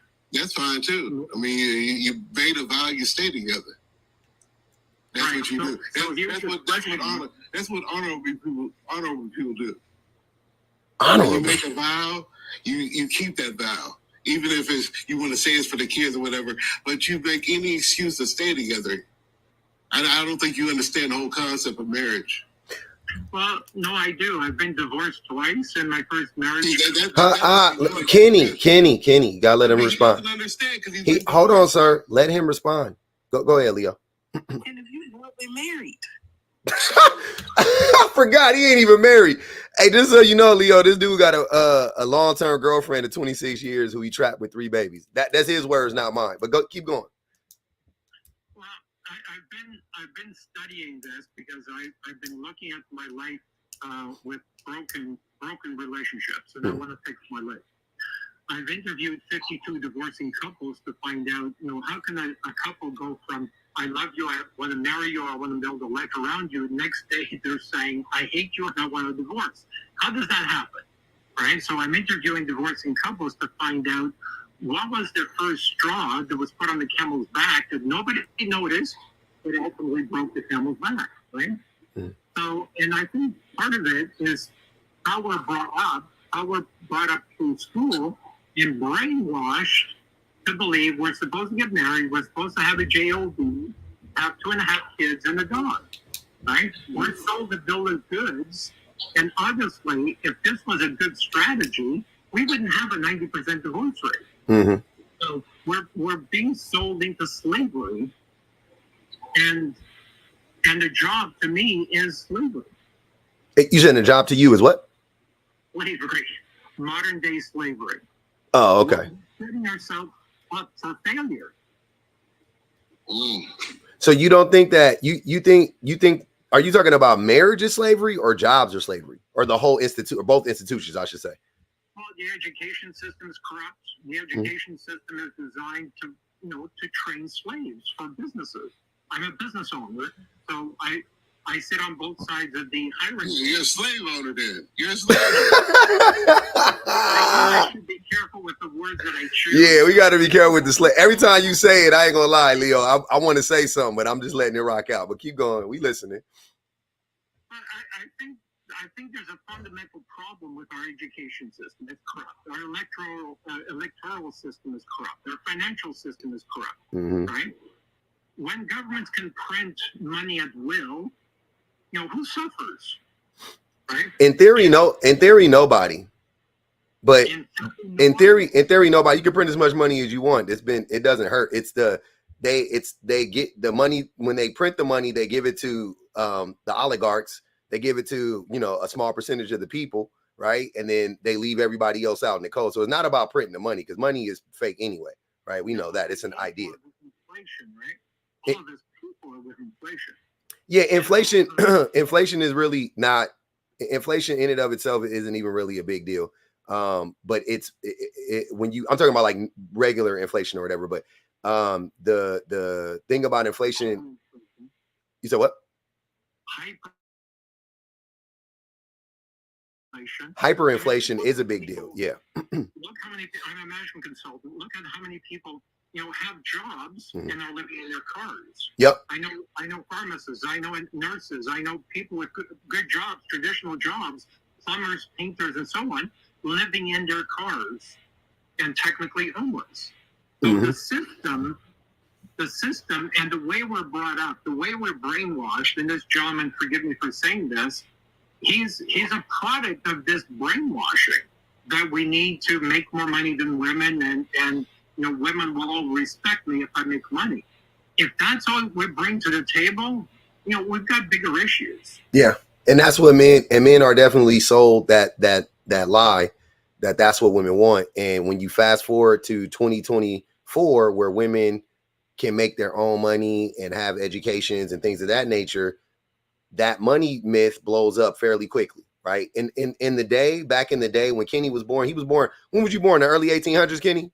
I mean, around what time was you born? I'm sorry, but you was born a while ago, right? So when Kenny was born, when Kenneth was born, or in that era or whatever, his parents were of that generation that women couldn't work, women couldn't drive cars, women couldn't have bank accounts, women had very limited resources and access. Huh? No, I know. I'm sorry. Not black women work, we know, but the America in general, women couldn't work. Like the majority of women couldn't work, right? She worked in a hospital with a lot of other women, white women too, white women too. Oh wait, I'm sorry. When were you born? In the 70s. Oh yeah, you was born in the 70s. That makes. I was joking. I fell for my own joke. My fault. But yeah, but that was a relatively new thing though. So the women at that time, they had less resources, they had less access to education and autonomy. They couldn't be free, they couldn't do the things that they needed to do to break free of relying on men, right? Even in the 70s they couldn't yet. And then fast forward to now, right, 50 years later, the women are finally able to do that on their own. It's still hard for them. They're not, the economy is shittier for women than it is for men, but the economy is also better for women now than it was 50 years ago. You see what I'm saying? But are they happier? They made it easy. Ask the women. There's two women on this panel. I'll ask Vanity. Vanity, do you think the women are happier now than the generations before? The generations of women before? Oh yeah, definitely 100%. Yeah, damn lie.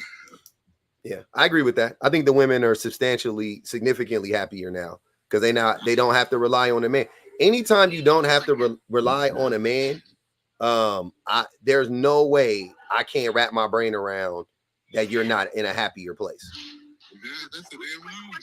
Quick question. Kenneth, in the times that you have been a woman, you were unhappy? I know that women aren't happy now. They were happy when they had families and having children and doing things that made them. I know that's a bold-faced, nasty, ugly ass lie. They don't want to be men. They're trying to Kenny face lie. It's a Kenneth face lie. It's a Kenneth face. Just one quick thing, right before I go. You're not even happy. Hush. You're bitter. Hush. Bitter makes better. I'll just have you know, okay? Bitter is how you get rid of parasites. I had to be bitter than ugly.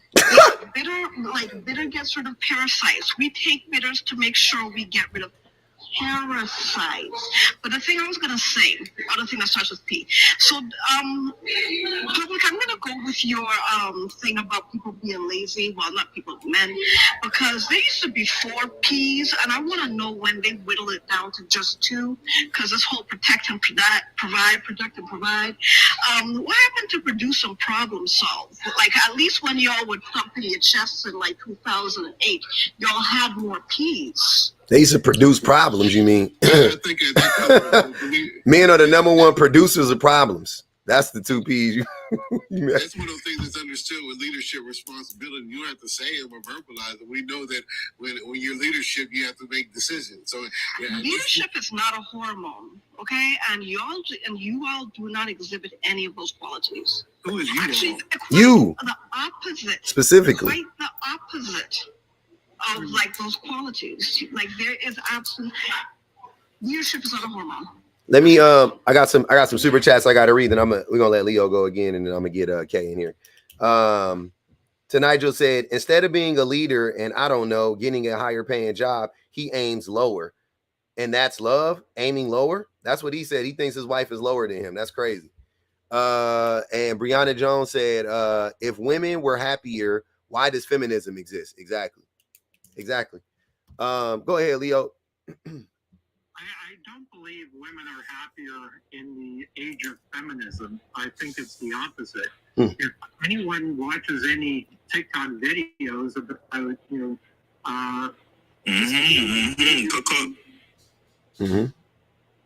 Go ahead, Leo. He was agreeing with you. Okay. I think women are not happy today in most cases because I ask a lot of women, what makes them happy. Generally, women have a hard time with that, answering that simple question: what makes you happy? And this was frustrating for me because the love of my life couldn't answer that question, and we had some issues. Even though we considered ourselves great communicators, we couldn't communicate on that issue. What makes you happy? Well, happiness is fleeting though, right? So the aim wouldn't be necessarily like when we're talking about in a relationship, I wouldn't necessarily like hone in on making my wife happy per se, but making sure that she's not stressed, making sure that she's content, making sure that she's not tired, she's not overworked, things of that nature. Those are the ways that will ultimately lead to her being quote unquote happy, right? But happy, that's fleeting. I'm happy one minute, I'm melancholy the next minute, I'm something else the next minute. Like it is what it is, right? But overall, your disposition can be one of content, right? And I would also say that if you look, so the thing that makes women, the happiest demographic of women are single, childless women, right? We have never had more single, childless women than we do right now. We definitely didn't have it in the 1950s, 40s, 30s, 20s, so on and so forth. That's a lie. So we didn't. I'm trying to date we didn't. childless women, and I can't find them. You said it again? I'm trying to date single childless women, and I can't find them. Because you old as hell, Leo. You can't find single childless women at your age, sir. You got to settle for women. All the women at your age that got kids, their kids is my age. So what are you worried about? Or they at the daycare. Yeah, you got divorced twice. You missed your chance, bro. Leo, come you messed that up. Again? You trying to do what? How you to get divorced twice and still not know women? You don't know. Leo.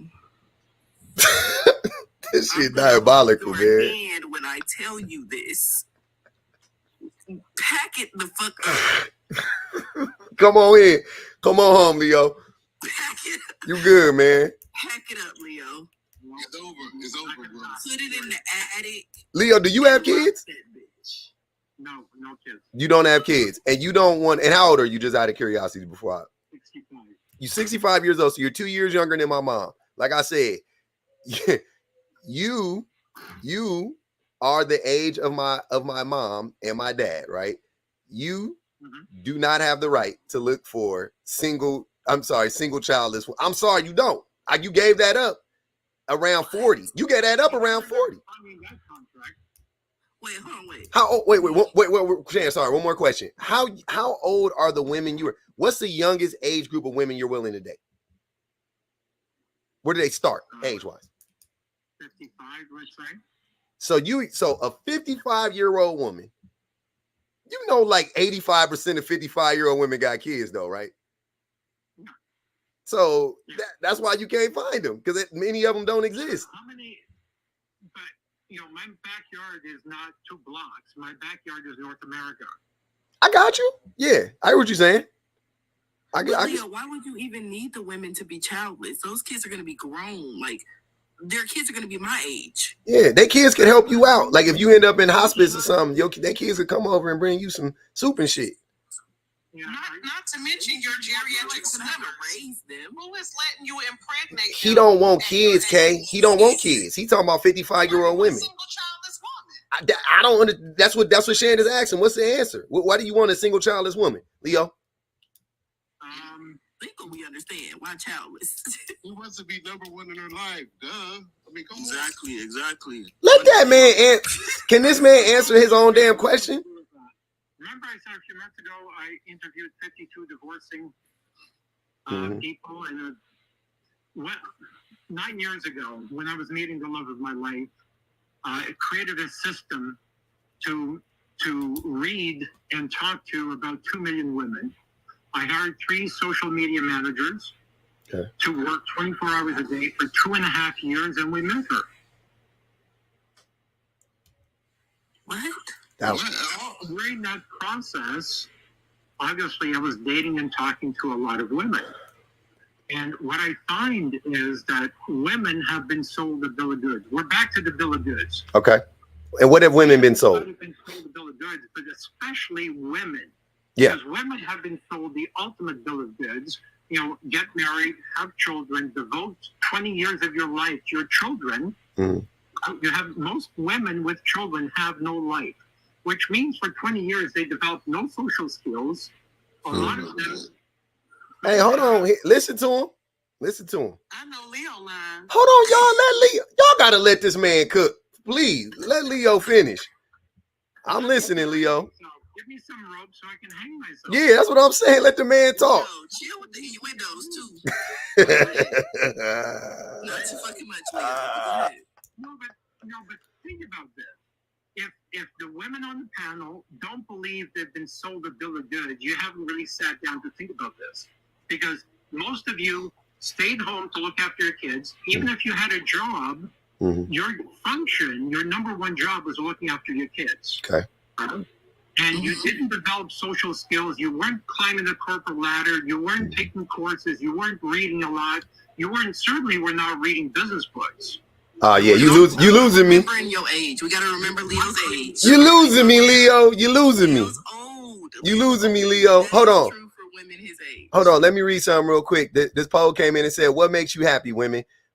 Being left alone, 46.15%. Having equal rights, 10.26%. Getting money, 41.03%. I'm not happy, 2.56%. Okay. Leo, see, so I think the disconnect here is you had so the reason why I wanted you to finish what you were saying is because I agree. Like, I can see that women, some women who have kids could be the person that you're describing. And the reason why I say that is, and I'm just talking about the pouring everything into the child and focusing on the child, because I see that. Like, I actually see that. But the I guess what I'm saying is, like, so when I see that, I'm like, there could be some validity to that. There's probably some truth to that.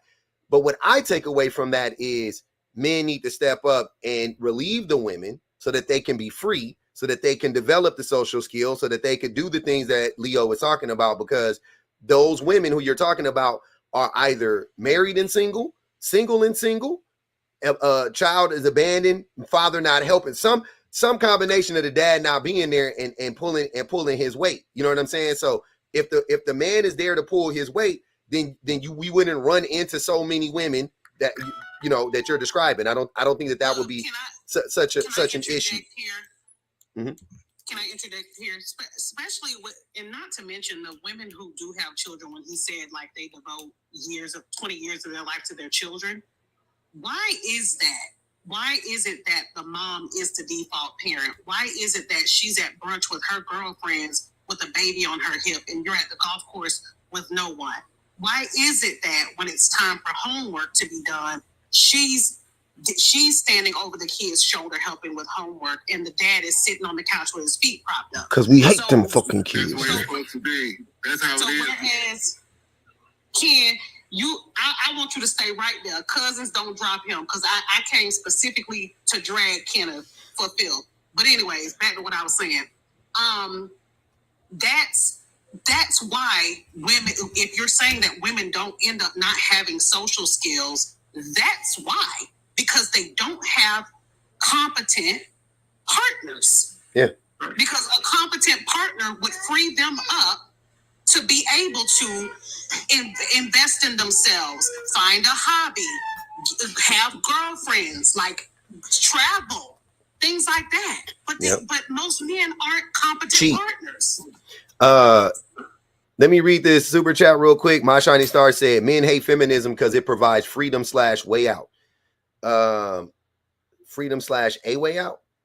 JP, this is for you, Leo. JP asks, Leo, do you need a sugar baby?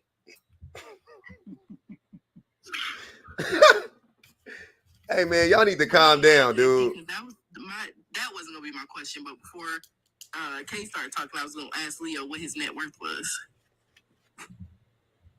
Well, I don't want to get involved in that. Let's say my first divorce cost me $7 million, but that's a different story. Okay. Damn.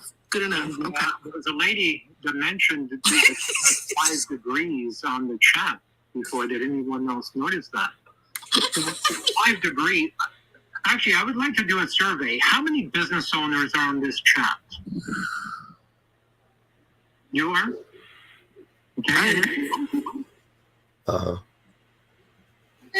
you asking me, am I a business owner? No, he just asked in general. But Leo, the only reason I asked, real quick, I wasn't trying to get into your business. The only reason I asked was because you said you were looking for a single childless woman at your age, and so I figured it might be along the lines of, you know, what JP just asked you. And yeah. No, he said 55 already. Leo, you got enough money, you can make one, brother. What you talking about? All you got to do is go to the factory. You got enough. They're finding for you at the factory. Don't worry, they got them down there, man. Don't date younger women. 55. That's younger. 55 is younger. That's 10 years younger. Oh, you're right. Okay. Mm-hmm. You know, he need him a good 40 something. Nah, don't do that to that man. He like him, like he said, he like him 55 and up. A tender 45, Leo. I'm rooting for you. I don't think Leo. Knock your socks off. I don't think Leo can handle a 45-year-old. I ain't gonna even hold you. Hey, I play a lot of sports. I ain't gonna even hold y'all, man. I don't think my guy got a 45 in him. I ain't gonna even hold you. That's just me though. Them 45-year-olds ain't nothing to play with. Naya said, let's be real. 5 years, Leo. I'm coming for you. Naya said, let's be real. We're raising the kids and reading business books. I haven't met any of those. I know a lot of women that got. And you would think I would meet some of those. Almost every woman I know has a degree, and most of the men I know don't. Yeah, a degree, a degree with a JOB, or a degree as a business owner. There's a big difference. What? Not the last text. Well, you wanna, sir? You make $30,000 a year. You need to this conversation way higher than your pay grade, brother. Some Canadian. They're graduated last text. They make no money. But they make more money than you. Last text make more money than you. Baby, they making 150 to 200 a set, baby. They making more money than you. Last text make more money than you, brother. Making $100,000. Who is? A lot of them. A lot of them. You not make. Hold on, wait. You're not making $100,000. You're not. Let's not lie now. You said what? They don't make no money. All those. He mad because Lashes by Unique is outpricing him. Let me cook up real quick. Go ahead. You cook up, Six. The degrees you talk about is like the ones that do hair and lash techs. Those aren't degrees. A bunch of useless degrees. Those aren't degrees. Go back to school. Those aren't degrees. You can't get a degree in lashes. Cosmetology. It's not a degree. Well, You get a certificate. You get a license. You get a license. That's what they have. That's what they have. Public, you can tell you don't know nothing because you can put in some K-tips or some what them things are, some individuals, and they be making like $2 to $5 grand a head doing that. I know a lot of girls that have that, and they're broke. But you okay? Never mind. Let me read this. Clarice said, "Petition ain't broke. Who did it for $5,000?" Yeah, that's the minority. Hold on, y'all. Hold on. Rich, I'm sorry, let me read this cash out. Clarice said, Rich Man Weird is a whole other monster, Leo. I'm sorry, is a whole other monster. Leo, a devil. Damn. Damn, Leo. I had to read that shit all the way through. Wait a minute. What Leo do, man? Everywhere I go, apparently. You did what? I get haters everywhere I go. Yeah, what you do, Leo? You I ain't gonna even hold you, Leo. You saying some Have a civil conversation to exchange ideas. Why is the world so divided today? Because we can't share ideas. when was the world wasn't more divided during slavery? Why are we acting like the world ain't been divided forever? It's been divided since they've been dividing it, Leo. Like, let's be real. We fought whole wars over divisions. More divided today. I doubt it. Since the internet, since social media, Mhm. And segregation and Jim Crow. Yeah. I ain't gonna You hold skip no. you skipping past a lot of division, my brother. This is why when people be like, oh, you could be a sugar baby easily. I can't. Can't do it. I can't do it. I wish I could just turn my brain off and not care what they say. What do you think the most requested first date is? Dinner at Mastro's. Hey, they put 5 on 6 head. Go ahead. What the hell? I just came in here. Yeah, they don't like you. We hate this. The chat hate to see you coming, baby. I ain't gonna hold you. I can't believe they ain't putting nothing on Kenny head. That's the thing that got me tripping. Go ahead. It's not my eyes, Asia. It's my ears. I got a question for Leo though. Mm-hmm. Hey Leo, how you're up in age, you have a lot of money apparently. How do you breathe through your nose? That's what he wants. Oh, that's not what you was gonna ask him? No, I just want to know, how does he feel that he has no legacy, no children? Because that's not a legacy. He has, I mean, he didn't Legacy are my businesses. Right, Leo? Tell him. He doesn't. This dude claims he has a college degree, but he doesn't know the difference between lineage and legacy. Ain't that weird? Interesting. Which one of you modern women want Leo? 23%. No, this is not a TikTok is not a dating app. I tell people that all the time. 23.68% put the eye emojis, and so they looking, and the rest 76% popped the balloon on you, man. They said no, thank you. But that's what I mean. Shit, it's 430 people in here. You know what I'm saying? So yeah. I'm still confused about no legacy thing. I mean, how you that old? It's not a legacy, sir. He already answered your question. You want him to answer it again? And no son to pass it on to. That's like what? That's meaningless life, right there. What are you talking about? Many sons. They got 10 on. They put 10 on 6 head. Go ahead, 6. Before they clip you, brother. Go ahead and get it off your chest, man. What you want to say? Speak on the topic. A good man is just an average woman. What you want to say? I disagree. Okay. Why do you disagree? Because the average woman isn't a nice person. That's a lie. The average woman isn't a nice person. Okay. Leo, what do you feel about the average woman? A good man is just the average woman. How do you feel? I think the standards, the expectations that women have for their male counterpart is out of whack, completely out of whack. Most women want to date 10s in their 5 or 6s, and don't Leo. Hold on. Okay. And their makeup brings them to a pretend 7. Oh, look at Leo. Sounding like a red pillar. Leo, you too old to be talking like a 22-year-old, sir. You should know better than that. That's experience. That's experience right there. He's cooking. No. That's bitter. Appreciate you, say. That's bitterness. See, you going to be a bitter old man like Leo. Sorry, Leo, man. I love you like a play cousin. You're going to end up being a bitter old man like Leo. Say. Shout out to Say, man. Appreciate you, girl.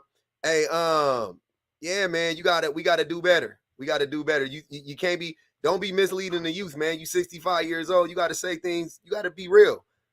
There is no. What if we were to hold women to the standards that they hold us to? Oh, okay. I got perfect.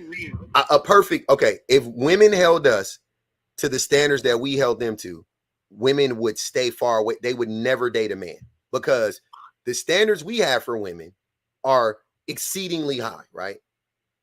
Because you want a woman, yeah, you do. See, I'm gonna break it down for you right now, Leo. You want your woman to be honest, right? You want your woman to have integrity. You want your woman to be consistent. You want your woman to be generous. You want your woman to be physically attractive. You want your woman, and those are like the obvious things, right? You expect out of your woman. No, let me cut this cap.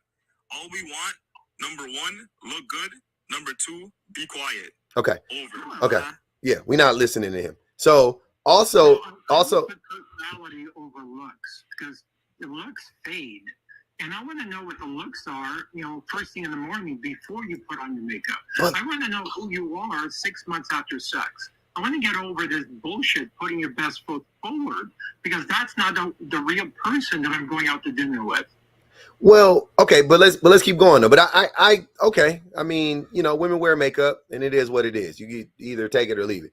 But what I would say is but men also expect women to do pretty much all of the labor in a relationship, whether it be in the house. No, they do, Leo. I'm not. You may not. You rich. I don't know what you know what I'm saying? I don't know what you do for your women. Kenneth does. Kenneth 100% expects her to do all the labor in the relationship. He only wants, all Kenneth thinks is, as long as I go to work and bring some money home, then she's going to do everything else. Am I lying, Kenneth?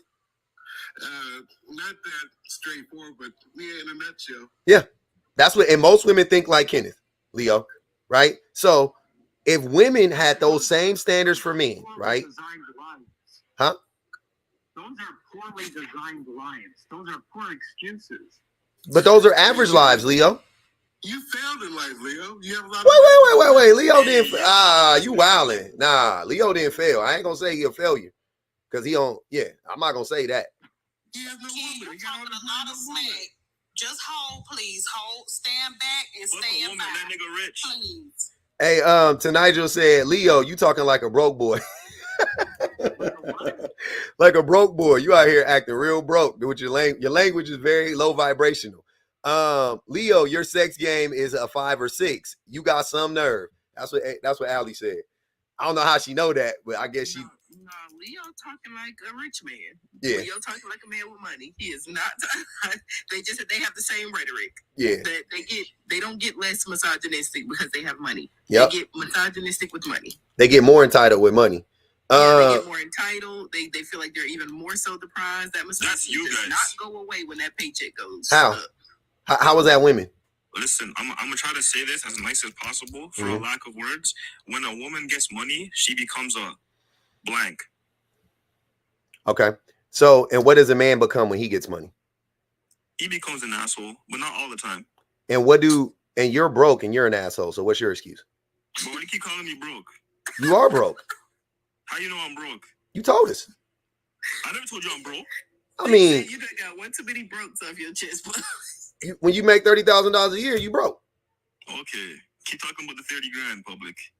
I am. I'm always going to talk about the 30 grand. Sir, you are in your 20s. Whatever cash you have on hand. Hold on. Age, I had more money. Hold on. Stop. I know, sir. Stop. No. What car did you drive at my age? Go. I had a Toyota Camry. My car's better than yours. I'm done talking. So I got mine legally. So I got mine legally. Because hold on, wait. I want to tell you something. Hold on, 6. Hold on, wait. I gotta tell you something. If I were to ever go the illegal route, if I were to ever do it, I would have had 10 times more money than you. No, you wouldn't. I promise you I would have. You don't even know. I know more, sir. Sir, I'm not joking. I literally come from a line. That's where I come from. What are you talking about? Know where I come from. That's where I come from. And obviously, you got caught. My people never got caught. So you a dummy. So I would have had more money than you, and I never would have got caught. Hey, listen to this. Everybody I know that went to college and university, they're not on shit compared to me. You make $30,000 a year, they're on something. And I have more money than them. But you don't. Hold on. I have more money than them. Okay. These niggas don't drive cars like me. Stop it. Yeah, you see you're short-sighted though. They put 35 on his head. That's 45 on 6's head. In 2 more years, you're gonna be in jail, and they're gonna have successful careers. Listen here, lady, I'm gonna change my mind. I can say that. No. But I ain't gonna hold you. You guys keep judging me because of my past. I'm not.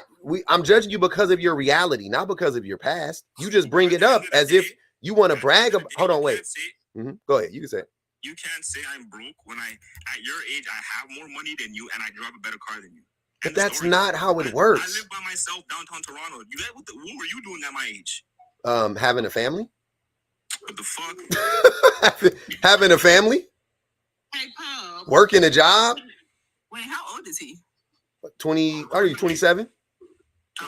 28. Yeah, 28 years old. Yeah. 28. You ain't like you ain't. You ain't eat with that. See, I didn't hear that. What you said? Yeah, I had a. You ain't nobody. Bro, all I'm saying is, I was living a better life than public at 28. Facts. Okay. No, you weren't. Hold on, wait. Hold on, wait. I'm sorry, y'all. You weren't living a better life. Yes, I was. No, I'm telling you. You're driving a Toyota. Sir, I can promise you, you weren't, because you are a fucking convicted felon. Shut up. You weren't living a better life than me. Convicted felons don't live a better life than me. Like, I'm just being honest with you. It's rare. I'm not saying it can never happen, but it's fucking rare. You're a convicted felon. You make $30,000 a year. But here's how short-sighted you are. I got to tell you something. Moving forward, right? Moving forward, that's all. Whatever money you have right now, it's going to run out because you're only making $30,000 a year. Yes, and you know how I know? Because you're talking about. So hold on, be quiet, man. You say I live in a high rise, right? Why? You only make $30,000 a year. Your money's gonna run out. Downtown Toronto, you better do your Googles. What are you talking about? I'm saying you're spending a lot of money to live downtown Toronto, right? You're spending a lot of money on your expensive car, right? Now, what happens is the money. My car straight cash. Please be quiet. The money you have is not growing. It is staying stagnant. So you can't keep up. Oh my God, this motherfucker. Shut up. There's a thing called inflation. Me and Leo were just talking about it. So whatever cash you have, because you can't invest it, right? Because it's not washed. It's dirty money. What can you do with it other than spend it? Because I know how the law works, idiot. So you can't do nothing with it but spend it. You don't know my methods, bro. Oh, okay. Yeah, I'm not. Hey, you can go tell your dumbass friends that shit, but you can't fool me. $3 more. They put 2 more on his head. $47 on his head. By the way, keep going. I'm listening. Oh, Penelope wanted to ask, would Leo consider dating someone 20 years older than him? That's a good question. Leo, would you date a person that's on their way out? That person is deceased. 20 years older is not on the way out. It really depends on the personality. It really does. Is she active? Does she play sports? Can we carry on a stimulating conversation? Can she elevate the conversation? Is she flexible? She's bendy. Okay. She bendy, yeah. For 80, because I'm worried about that at 80. You know what I'm saying? Osa said, not Leo rating women, looking like a whole thumb. Oh man, we got another one. Hold on, I think we might have it. Who goes to the gym? I would like to talk to her. She does. Just wanted to let you know, Six. I can't say what I want to say. Unmute me before they embarrass you. Unmute me. Bye. Oh, he's still muted in the comments. He said he never got unmuted. Oh, okay. Oh, I can unmute him. Yeah, you can unmute him. I muted him. Yeah, you can unmute him. That's fine. Bye. I said finish him. It was $3. Finish him. They said leave him muted. That shit crazy, man. Okay, back to Kenneth. Let me get his brisket before I gotta bathe my kids. So let me do you up before I gotta go bathe my kids. Let me tell your burnt brisket just looking like the bottom of a penny loafer, looking like something that been dragged around behind a pickup truck, looking like something that was on the ground when God's property was saying stomp, looking like one of them pugs with them little smashed up faces. You could never. The way you tried to come for BPG last time up here, you better not ever fix your big, wide, ugly, nasty, stinking mouth to say nothing else to nobody on this panel. You are ugly. You have a face that only a mother could Hold love. on. she should have. Okay, you gonna get banned. Swallowed you. Come okay? on. She should have left you at the hospital. Okay, you gotta go. You really gotta go. You gonna get banned. Drop now. That lady, she trying to get banned. Why you let that big girl come up here and talk to me like that? Hey, watch your mouth. Watch your mouth. Why did you watch my mouth? That big girl came up here and just lambasted me for no reason. Not too much. Because she looked better than your girlfriend. Your long-term girlfriend. Your extended stay girlfriend. She look way better than your extended stay girlfriend. Somebody thought she was good enough to marry. Manel was good. Hello, Manel, are you there? What's up? Hey. How you doing? What up, We were just going on a conversation. Yeah, I just kind of joined. Yeah, really intriguing. That's all. Thanks for having me. Yeah, no worries. You can answer the prompt. Or did you? Leo answered it already. Okay, I just wanted to make sure everybody answered. Okay, go ahead, Manel. Is that how I say your name, Manel? Yeah. And his sister's here. What's up? I'm here. We're both here. I agree with the prompt that honestly, they're very replaceable. Like, simply, a woman can really do her job in a miniskirt, and that's just that. Like, competing with women is like a different story, you know? I'm 22, my sister's 20. Nice. And I'm still doing more than that other kid. Oh, wow. More than, what's his name? 6, yeah. Type shit. Who muted her? What up, BBG? Yeah, we're working in health, though. That's good. Yeah, degrees is worth it, definitely. I don't know what. Yeah. It feels a lot better than marriage. That's what we heard. Getting a degree feels better than marriage. I could believe I'm officially old. They sound like little kids to me. I was about to say. Yeah, y'all a little young, but it's all good. You're pretty washed up. You went in. Get it, please. You're done, though. You might not be washed up, but you're done. Get it, please. Finish, finito. You're done. Who's washed up? Kenneth does not know anything about watching up. She knows what I'm talking about. There she do. Hold on. You talk about me. You said Shannon's washed up? She's finished. Why? How? What makes her finished? Jesus, oh God, Jesus, you know how she is, man. My God. I mean, but hold on, wait. Just say what it is. I don't know. What do you mean? Her attitude sucks. Oh, okay. But how does that make her washed up? You know, niggas don't care about, I'm sorry. You know, men don't care nothing about women's attitudes, right? I'm just mad because she's so damn pretty. I can't say nothing else. Look, see? Y'all be loving. Oh my God. That man got a long. Don't forget, Kenny got to stay an extended stay girlfriend that he done impregnated 3 times to trap her, and he over here flirting with this 30-some-year-old woman on a live on broad daylight on a Sunday. Wicked work, y'all. And they wonder why the women staying single. We just gonna cut this camera right on back off. Nobody said anything about flirting. I mean, there's a million pretty ones. Her attitude still sucks. Pretty ones. Guess what, Kenneth? They come with this attitude, you will marry me before you marry the woman you got 3 kids with. That's fine. But nobody wants to marry you because you're trash. But you would. But you would. If I let you, you would. If you let me hit, I would. If you let me hit, I would. But not marry. No. Wait, if you let me hit, I would marry you? This done turned dark too fast. Nigel said the kids are all right. Perfect timing. Wow. Yeah. So Leo, when you hear men like Kenneth, do you see why women are abstaining from being with men? Like, how do you think a man like Kenneth would ever make a woman happy? I think it happens on both sides of the table, though. How? It does happen on both sides of the table. But how? I see men being their own worst enemies. Yep. I also see women being their own worst enemies as well. How so? I read a lot of profiles on dating sites. Okay. I found that the profiles are written and would do a better job attracting other women than men. We speak different languages, and most women don't understand that we speak different languages. So BBG, you not muted. I would say the language that men and women speak is this. Women speak honesty for the most part. Fairly honest, right? Like they tell you what they want, they tell whatever, right? You said your ex couldn't tell you what made her happy, but I don't. Once again, I wouldn't ask what would make you happy.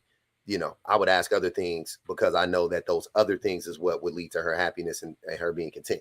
But anyways, they be lying about that baby daddy though. They be lying about that but what do you mean? That doesn't even make sense. Men be lying about having babies. Be quiet, Kenneth. So the women speak in truth and men speak in riddles and dishonesty because most men are convinced, and they're not far from the truth, but most men are convinced that they have to lie to get a woman. Okay, I can see that. Right? But isn't it women that expect men to read their minds? They drop hints. They don't communicate honestly and clearly. They do all the time. They communicate. No, they do, but Leo, I think women. What happens with men and women is this: women also are very what's the word I'm looking for when they pay attention? What's the word I'm looking for, you guys, when women pay attention? What is it? Attentive. Women are very attentive, right? Women because of the how women are, bred to be that way, if you will, or raised to be that way, or whatever it is, because I don't believe that it's natural. But so women are very attentive. And they assume, and this is not their fault, but this is like a flaw of the person who does this, man or woman, but when we're talking about women specifically right now, they assume that men also are attentive, right? They assume that because for them it's just second nature. They're just like, yeah, being attentive, right? Yes, and then you mix it with the empathy, and you mix it with all these. That's what. So they think because you wouldn't have to tell a woman every fucking thing you need. She just knows and she does it, right? But with women, we need a goddamn play. Y'all seen it? I don't know if you guys watch football. Sunday's football on right now. Y'all know the risk, the shit with the plays that the quarterbacks got to read. That's what men expect women to do. Men expect women to give them a damn sleeve that quarterbacks wear. You want the whole play drawn out for you so you can read off that much. Like, that's not what they're supposed to do. No, our list is not that long. Our list is hella long, Kenneth. Stop. Men's lists are way longer and they're more confusing because men want submissive providers. They want freaky virgins. Men are all over the fucking place. But the reason why you say your list is short is because, Kenneth, the reason why men say their list is short is because they don't have to say the other things because women just come already made. So you don't have to ask for an empathetic woman. Most women are empathetic. You don't have to ask for an attentive woman. You wouldn't even think to ask for an attentive woman because your experiences with women is most women are attentive. You don't need to ask for a woman who could function on her own because most women can function on their own. You don't need to ask for that shit. But women do because most men don't come ready made. So they got to itemize, like Leo is saying right now. He's literally saying women need to tell me every fucking thing they want from me for me to be able to do it. And if they don't, I'm going to blame them and say they're not communicating properly. By the way, were you raised by a single mother by chance? Yes. You can tell. Yes, of course. Wow. There was no man in his life. Pretty clear. What do you mean it's pretty clear? You said that like you ate that. Like what, Kenneth? He said he's surprised. Why? Because it's harder for parents to be able to nurture their kids single-handedly. But clearly, Pug's mom did a good job. Like, I think Leo's agreeing. I don't know who Leo is. Oh, no, Leo's not agreeing. Yeah. He's more of a female than a male. Kenneth, be quiet. Let Leo talk. Oh, my God. Go ahead, Leo. Why is it clear that he was raised by a single mom? Go ahead. Because he's identifying with a certain sex, and he's a male. Mm-hmm. Now, if you look at statistics, Leo, are you racist? I don't think so. Okay, so do you identify? You can't have empathy. Hold on. So do you identify with some of the with the plight of black people? Do you understand the plight of black people to some extent? as best as I can understand it. Yeah. Were you raised by a black person? No. Okay.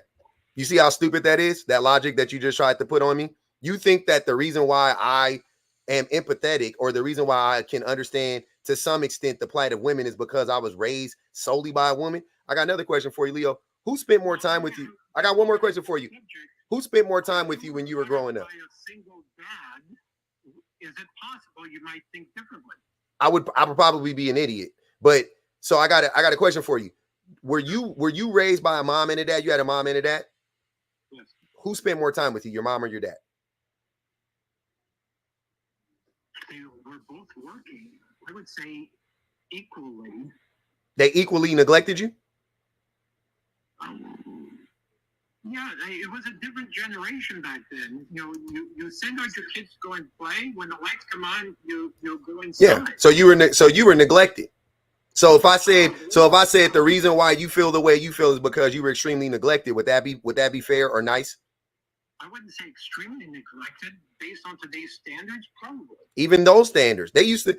I'm 20 years. Based on those standards. No, I'm 20 years younger than you. I'm 20 years younger than you, right? I remember in the 80s, they had to make commercials to remind our parents to hug us and to tell us to come and check on us in our bedrooms and shit like that. So yeah, even back then, even 40 years ago, they knew that shit was messed up. They knew that leaving a child to fend for themselves, having latchkey kids and shit like that was not the best thing, right? So we know they've been new. That's not a new thing. Huh? It was a lot safer back then. We didn't fear, being taken away from our parents. We didn't fear any of the stuff we fear today. You think it was safer back then? I think it was much safer. Ignorance is bliss, but I did feel a lot safer back then. Yes, definitely ignorance is bliss, because it was not safer back then. It was way less safe back then. Nieces and nephews today. It wasn't safer. The modern day child welfare system didn't exist.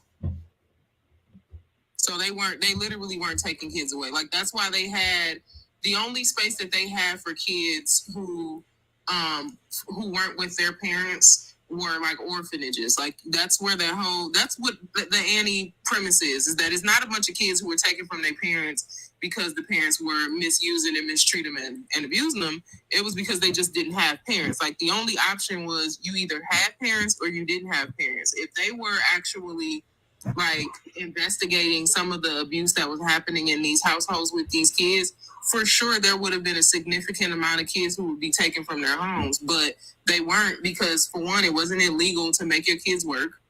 It wasn't illegal to beat your kids. It wasn't illegal to neglect your kids. It was, you could do just about anything you wanted to a child. If you were sexually abusing a child, who was that child going to go to and tell, that this person is doing this thing to me? The priest. And they would probably make it worse. And they make it worse. Right? Because even orphanages and churches, like, they were notorious for child abuse and child neglect. Like, what are we talking about? Children were not safer back then. And we're still failing now by a massive margin. But shoot, I would say they're at least a little bit safer now. Although there's still challenges with the internet and everything. Yeah. But they definitely weren't safer back then. That's crazy. But yeah, Leo, I think that was very insensitive to say about me, even though it didn't offend me, but it was just insensitive to say about me. I would say moving forward, I appreciate you, Spring. Don't say that type of stuff. I know you hear that shit on the internet. Don't let the internet, you know what I'm saying? Don't let these people fool you out here. You too old to be falling, sounding like a 20-year-old. Because that's what 20-year-old idiot kids talk about. Oh, you were raised by a single mom. That's why so you're saying because I was raised by a single mother that gave me a certain insight to women, and now I have empathy. Cool. I'll take that. But that's not even what happened. Because I was raised by a single mom, but I also was abandoned by my father and neglected by my mom a lot of times, like you were, because my mama had to work. She had to do the job of two people. She had to go to work for 12 hours. Being misogynistic, just like they were. And you just decided to unpack it at some point. That's it. It's not like you have just always been like this because you were raised by a single mom. You just started being like and you talk about this all the time. you just started being like this a few years ago. Mm-hmm. You still had to go through a lifetime of learning misogyny and then decide one day to unlearn it. That's how it is. I don't know, like, yeah. I don't know. So yeah, not only was that insensitive to say to you, but it's also offensive to say to women in general that like the only way men will be able to identify with you or care about anything that is concerning you or advocate for you in any way is if y'all isolate us to only be around y'all. Yep. Like if you put any men in the vicinity, meaning if we are raised by our dads or whatever, all of a sudden all that is going to go away. Do you hear yourself? Like, what are you saying when you say that? You're saying that if we continue to raise little boys in a world with men, like you just advocated for all fathers to be kicked out of the home. I was going to say, we need every mom. And this is what I'll be. You just told every woman if she raises her child, her son specifically, with a man around, that is a number one indicator that he will turn into a misogynistic man that doesn't empathize with women. But if she raises him by herself, he won't be. He got a shot. Well, you got a shot because is that what you meant? The world's still crazy. Is that the message you meant to put out there? Because if not, don't say stuff like that. That's wicked. You can answer that question, Leo. She was asking you directly. Well, does anyone look at statistics? Yes. We love stats up here. Okay. All right. What's the divorce rate for lesbian women? The divorce rate for lesbian women? I have no idea. How did we get on lesbian women? It's the same talk. What are we talking about? We talking about heterosexual or cishet couples. So let's stick to cishet couples. Okay. Right? Because I don't know anything about lesbianism personally. What does this have to do with it? And you also pivoted. Help you. It's 75%. You also pivoted, Leo. He did. But because she asked him. You also pivoted. Can you answer? Well, I'm laying a foundation for my answer because I want you to understand my answer. Okay, go ahead. We listening. So the divorce rate for lesbian couples is 75%. Got you. Go ahead. I'm listening. What is it for gay men? I don't know. 25%. Uh-huh. Okay. Because neither one of them ever want to file the damn paperwork. That could be said for everyone, right? That's not true. No, that's usually men. In straight couples, women are the ones that have to file for the divorce. So it's not shocking to hear that gay men stay married more than gay women. Because women will go to the damn courthouse to file the paperwork. Straight or gay. Next question. But that statistical data is very, very premature. Like, we know that, for one, it has not been a long time since people who are in same-sex relationships could even get married.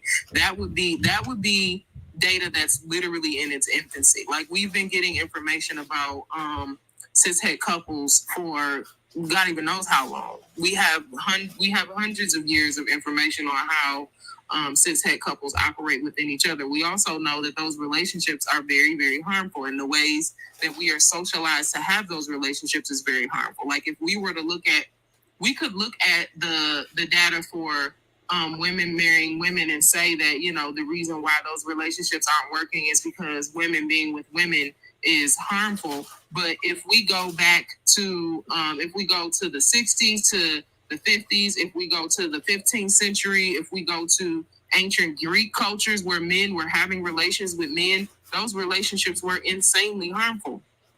They were harmful. They were meant for domination and control.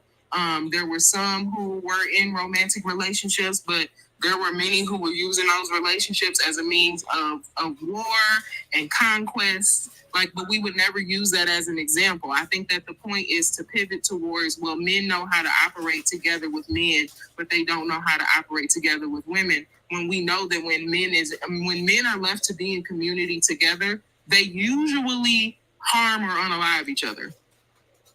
So even advocating for men to be in relationships with men and raise children together, which I don't think that's what y'all doing. Or you're saying that there's something to draw inference that men and women, somehow the relationships, the issues that they have is centered around women.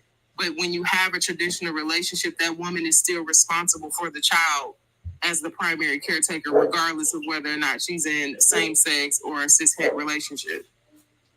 I do want him to finish his point so that we don't have to infer on what it was, because he brought up the stats of LGBTQ people, and we all instantly were like, what? Which, like, rightfully so, but like, what was your point, Leo? Like, I would like to know that too. What was your point? The point I'm trying to make is we need to sit down and design better lives, because we don't do it. We don't look at statistics. We don't start businesses. We don't design our lives. That's the only point I'm trying to make. I'm sorry, you kind of sounded underwater. Can you repeat that? Yeah, I thought that was BPG, but I think that was Public's background. Can you say that again? We didn't hear you. Well, what I'm trying to say is that we need to sit down and design better lives, because we are not, as human beings, we don't sit down to design better lives. We don't look at statistics. We don't look at opportunities. Even today, most people don't use artificial intelligence to help them with their lives, and I think that's shameful. But the thing is, Leo, like, even the people who do look at statistics, they don't read them correctly, and they misinterpret them. And I think that's something that you're doing right now, because when you bring up the statistics of LGBTQ people, or when you bring up the statistics for single parent homes or single mother homes or whatever, people don't read those full stats and they don't interpret them correctly. So I'm thinking you're trying to get at, if we look at the stats, then, somebody being raised in a single mother home is not going to turn out well versus somebody being raised in a 2-parent home. Isn't that what you're trying to say? No, that's not what I'm saying.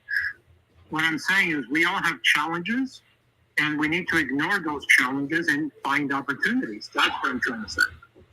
Okay, Leo. Starting to sound like Dave Ramsey.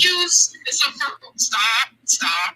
We use not Dave Ramsey. We use AI every single day. We've been using AI, not in the same aspect of like having a chatbot talk to you, but artificial intelligence is literally something as simple as a computer drive. Like we've been using AI and we've been utilizing it. Now, AI that we can communicate with, instead of just programming stuff, that's kind of tricky. Why? Because the AI can only go off of information that you feed it. It's very unreliable if it's not fed the right information, too. Right? With the whole statistics thing. No, I'm not sure. AI, the AI of today will search the internet for answers and give you the answers that you need. AI can design businesses, can design. Not necessarily, because not all AI is connected to the same database.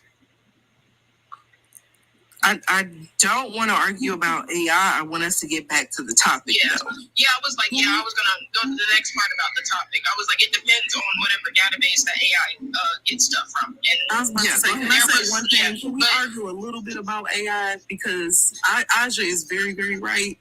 And I have to use a lot of AI. And when we talk about like searching specific things, because Google AI, as far as like ChatGPT, or if you're using like Claude for school or whatever, it is heavily based on the information that you search and what you put into it. Because for one, especially people rely heavily on ChatGPT to get information.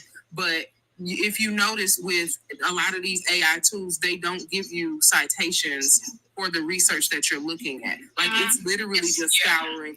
And that's why what you mentioned was correct. Like when they're scouring the internet for information, it's just looking for keywords. It's just using SEO to figure out what words do you want connected to the topic that you put.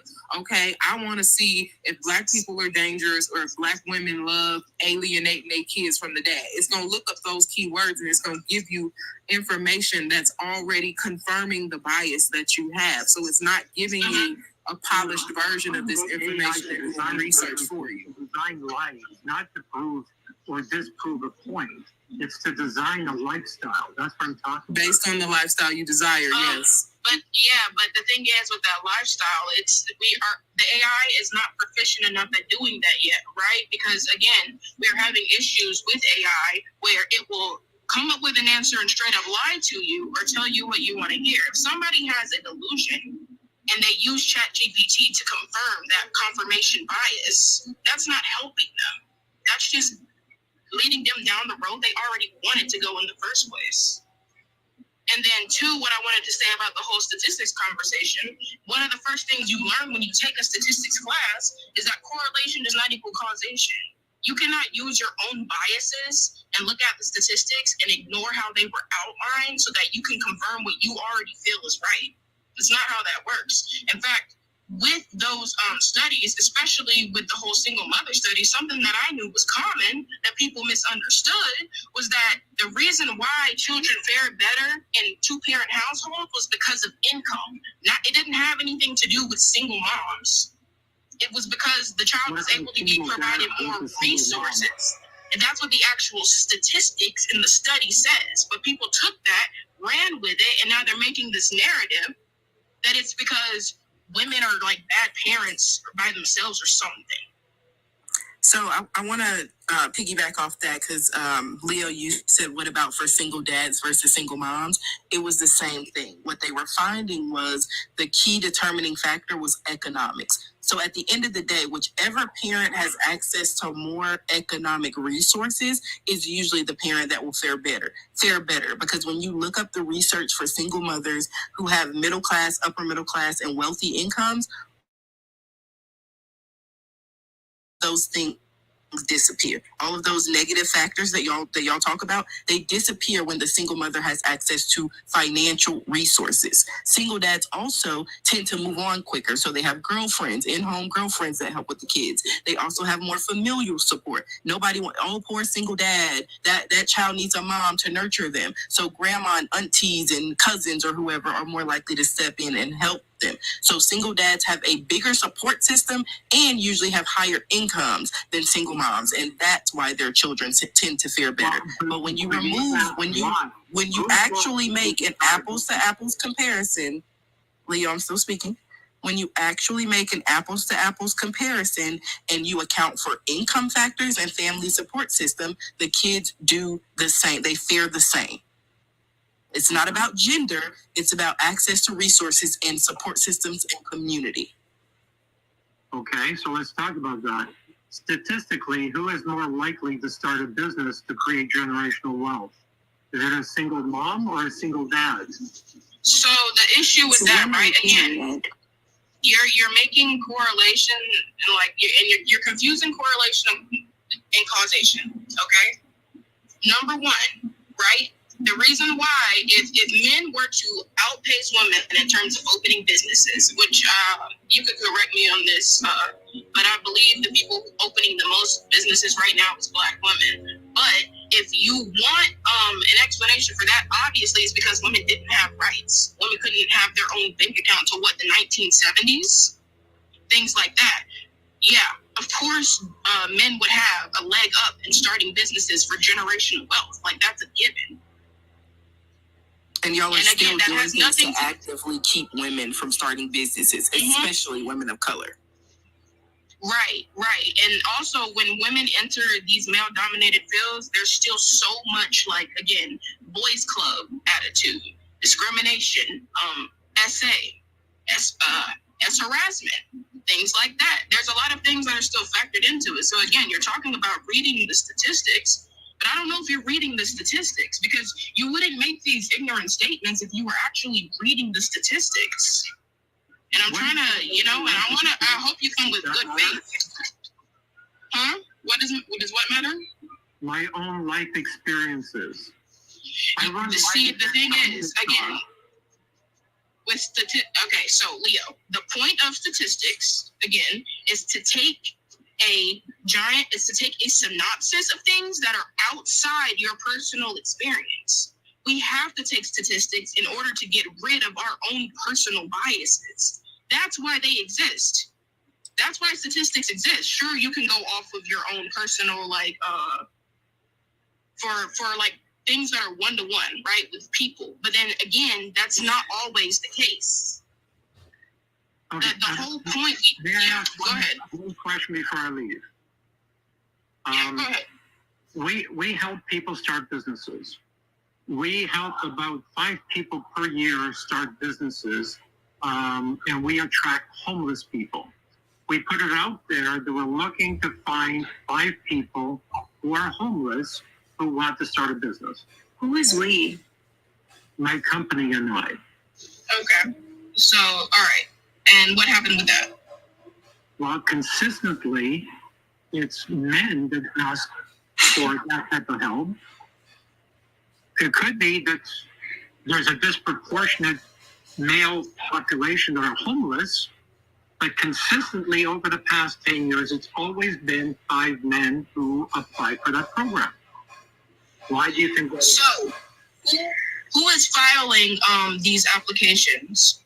Who's selecting these applications? Are you sure? Are you positive that the people who are selecting these applications aren't the people who have that bias in their head already and typically want? And already you already understand that from a female, she would automatically be accepted because we want a diverse group. It's always men that ask for help. It's always men starting businesses. So I think that you. But again, you've already accounted. Oh, sorry. I'm saying you've already accounted for the fact that there are always more homeless men than there are homeless women. Right. So Perhaps that's the case. Homeless women, correct? It's not just homeless. Yes, there are. But it's not but just that. It's also you only have room for 5 people.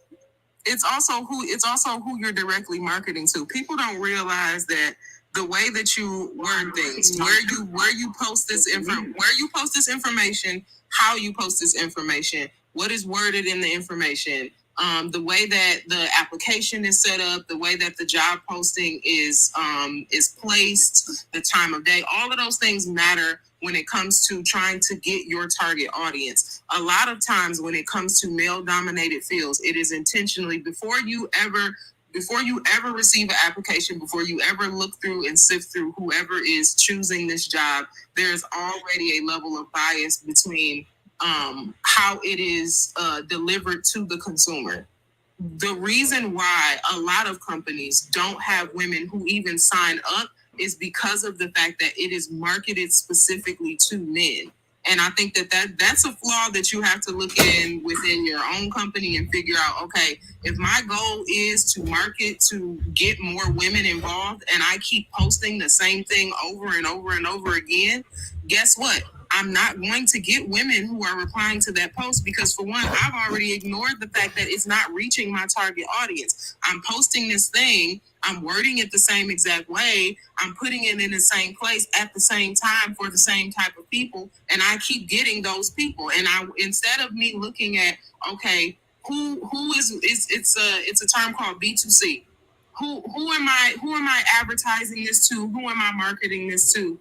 Instead of going back to the drawing board and figuring out how to segue that so that you're actually reaching the audience you want to reach, instead you're just saying that women just don't want to do it, and it's homeless men who come and they get the information and that's just it. Now I wash my hands like that. That is how many people lose their businesses and lose their money. Yeah, and also I just want to, you understand hold on, Ajay, real quick. Your anecdotal example of you having this one program to help people start a business and give them a business loan or grant or whatever it is, and only men applying to it doesn't speak to a larger picture to say that women don't want to start businesses. There's a whole lot of different factors that go into that. BPG just named some. The other factor could be what are the requirements? What business are you actually, what are the requirements to get and you don't have to answer this, but to get this loan or this grant, because you have to remember, homeless men and homeless women are two different things. Homeless women typically are left with children that they have to take care of and look after. Homeless men, it's just themselves, and them. So they have more opportunities to do things where they don't have to think about, how will this affect my kids? Can I get my kids to school? Can I pick them up from school? Do I have a babysitter for this? Well, homeless men don't have that problem in the way that homeless women do. I also want to mention the fact that you've been doing this a lot. Leo, you mentioned stats when you think it benefits you, and then all the other times everything is like anecdotal. Like everything you say, like, oh, dating sites, this is what I have observed on dating sites, or I see all these TikTok videos of these women saying that, like, it's like all of that stuff is anecdotal, and then 2 seconds later you'll be like, yeah,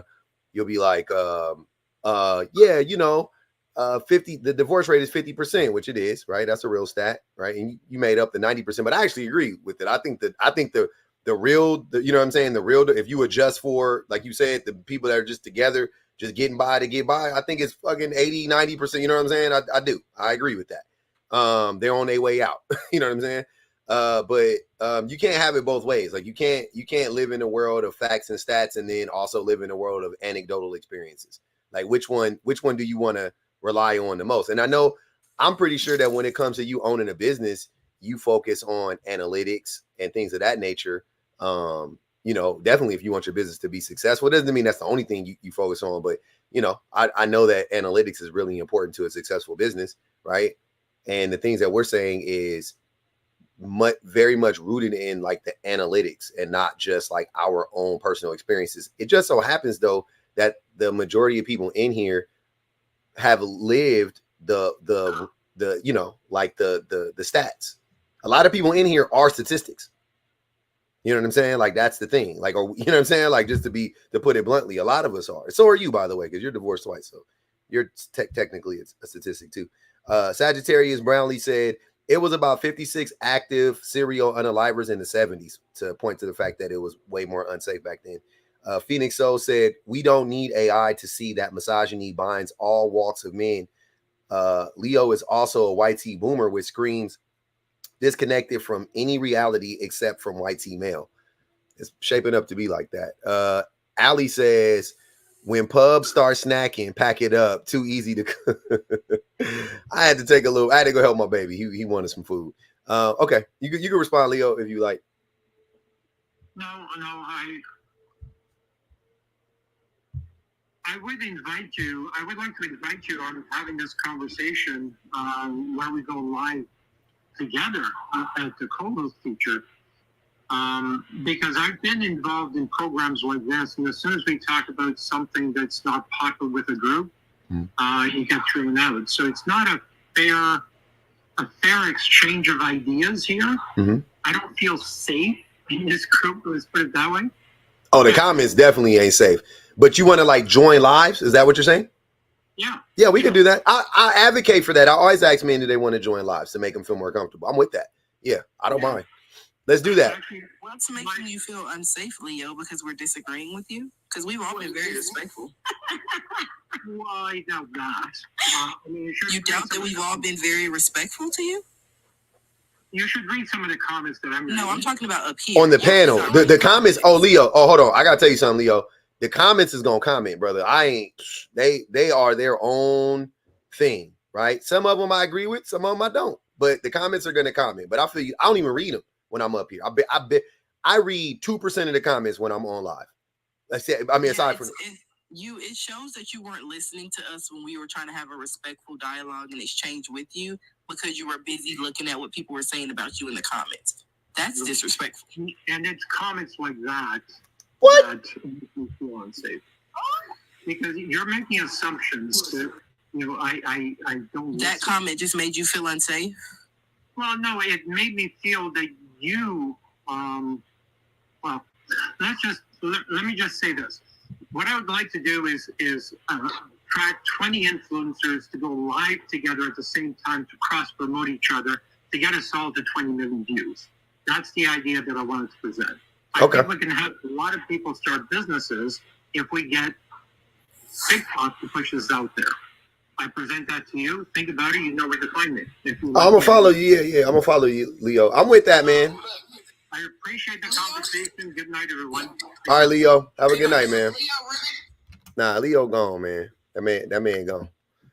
Don't you do it. Don't you even think about doing it. When he hit your inbox, you better leave that in the message in the inbox where it tell you that you gotta accept. Leave it right there. Hey man, how dare you? To the end to do his pitch. I don't get it. What I don't understand is I'm corporate right now. What I don't get is there are HR firms, there are people you can reach out to that can help you get connected with. Like if your first divorce was $7 million, I'm assuming your company is worth a lot more. You mean to tell me you don't got the money to hire an HR firm that can help you with DEI narratives or things like that? Diversity and equity and inclusion. You don't have somebody you can pay to help you reach out to places that homeless women would be in? I don't get it. Like, maybe it's just the white privilege that they don't have to think about these things. They don't have to be resourceful. They don't have to pick up on information. But you could easily find the answer to that, and you have the money to pay for it. And then you want to come up here and now you feel unsafe? Because we told you there's a lot of dog whistling, and I'm sure Leo does the same with women. It's very clear that he has a lot of biases, and women are just one of his biases. So it doesn't shock me that you have a program where women are, quote unquote, unintentionally excluded from it, because your biases towards women is very loud and clear. And the dog whistling towards Black people in general was also very loud and clear. And what you're not going to do is take your platform that consistently has 5, 6, 7, 1,000 people in here consistently from the moment that you go live to the moment that you end your live, and go have some mutually beneficial live with somebody who quite obviously not only cannot figure out how to be successful with his own business, but also cannot figure out how to market himself properly on social media. I think he got like 200,000. I don't know. 200,000 followers means zero to me. Zero, zilch. But I'm just telling you, I don't know. I haven't looked at any of his content. He obviously is a misogynist, but that's what I do. I talk to misogynistic men. That's what I'm saying. Like, so I don't. That's what I'm thinking. I'm like, yeah, we could join our. That's I've offered that to many misogynistic men. I've like literally. He said 20 other people though. Other misogynistic men. It's. Like, how is that going to work? I don't think that's going to work. He don't know how technology works. They said he's a scammer. He does like affiliate link marketing or something, like businesses. Like, what kind of that man gonna be asking you to sell a microwave by the end of the night? I mean, it's something strange. I mean, it ain't like I'm actually gonna do anything other than just argue with him. That's all I'm gonna do. I don't give a fuck. You gonna get in that live, and by the end of the live, you gonna be selling vector knives. Yeah, see, that's not my. That's I'm very hard. I'm a very hard sell in that way. I'm just showing up for the fight. You know what I'm saying? I just came for the fight. That's it.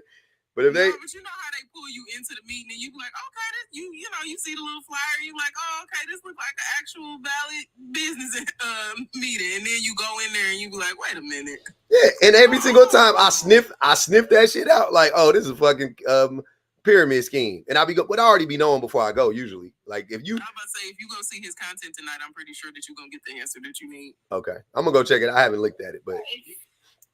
It's giving Shark Tank. Like, you're trying to get people, like, if you are making that much money, clearly you're having people sign predatory deals for their businesses. Like, they're not slick, so. He said he wanted to see if we were, I don't know, like successful or whatever, started a business. I was like, shit, my business is successful. I don't know.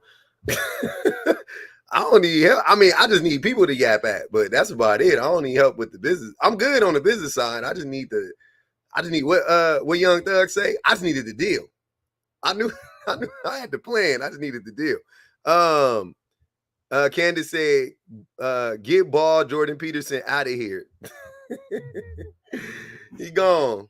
Don't worry, Candace. He dropped right when you sent it, I think. Yeah, man, that was amazing. I missed a good amount of it though. I had to go make my baby some food. He was pestering me. Leo was about to say we eat dogs and cats. They're eating the dogs. They're eating the cats. They're eating the dogs. They're eating the cats. Wicked work. Modern day loan shark. That's what it sounded like he was on when I came back on the end. Yeah, eat the cat. That's what they need. That's the best part of the song. From that bite. Ashley, did you get a chance to speak? I didn't. Damn, you ain't got a chance to speak. Go ahead. Leo was doing a lot. Y'all mean as hell. All right. No, it's okay. But to get back to the prompt, I do think that a good man is just the average woman. I agree with that because I think that men are not taught collectively emotional intelligence. They're not taught empathy. They're not taught humanity or how to cultivate and maintain healthy relationships. Mhm. And I think that a man who calls himself quote unquote good is someone who spent his life being rewarded for the bare minimum.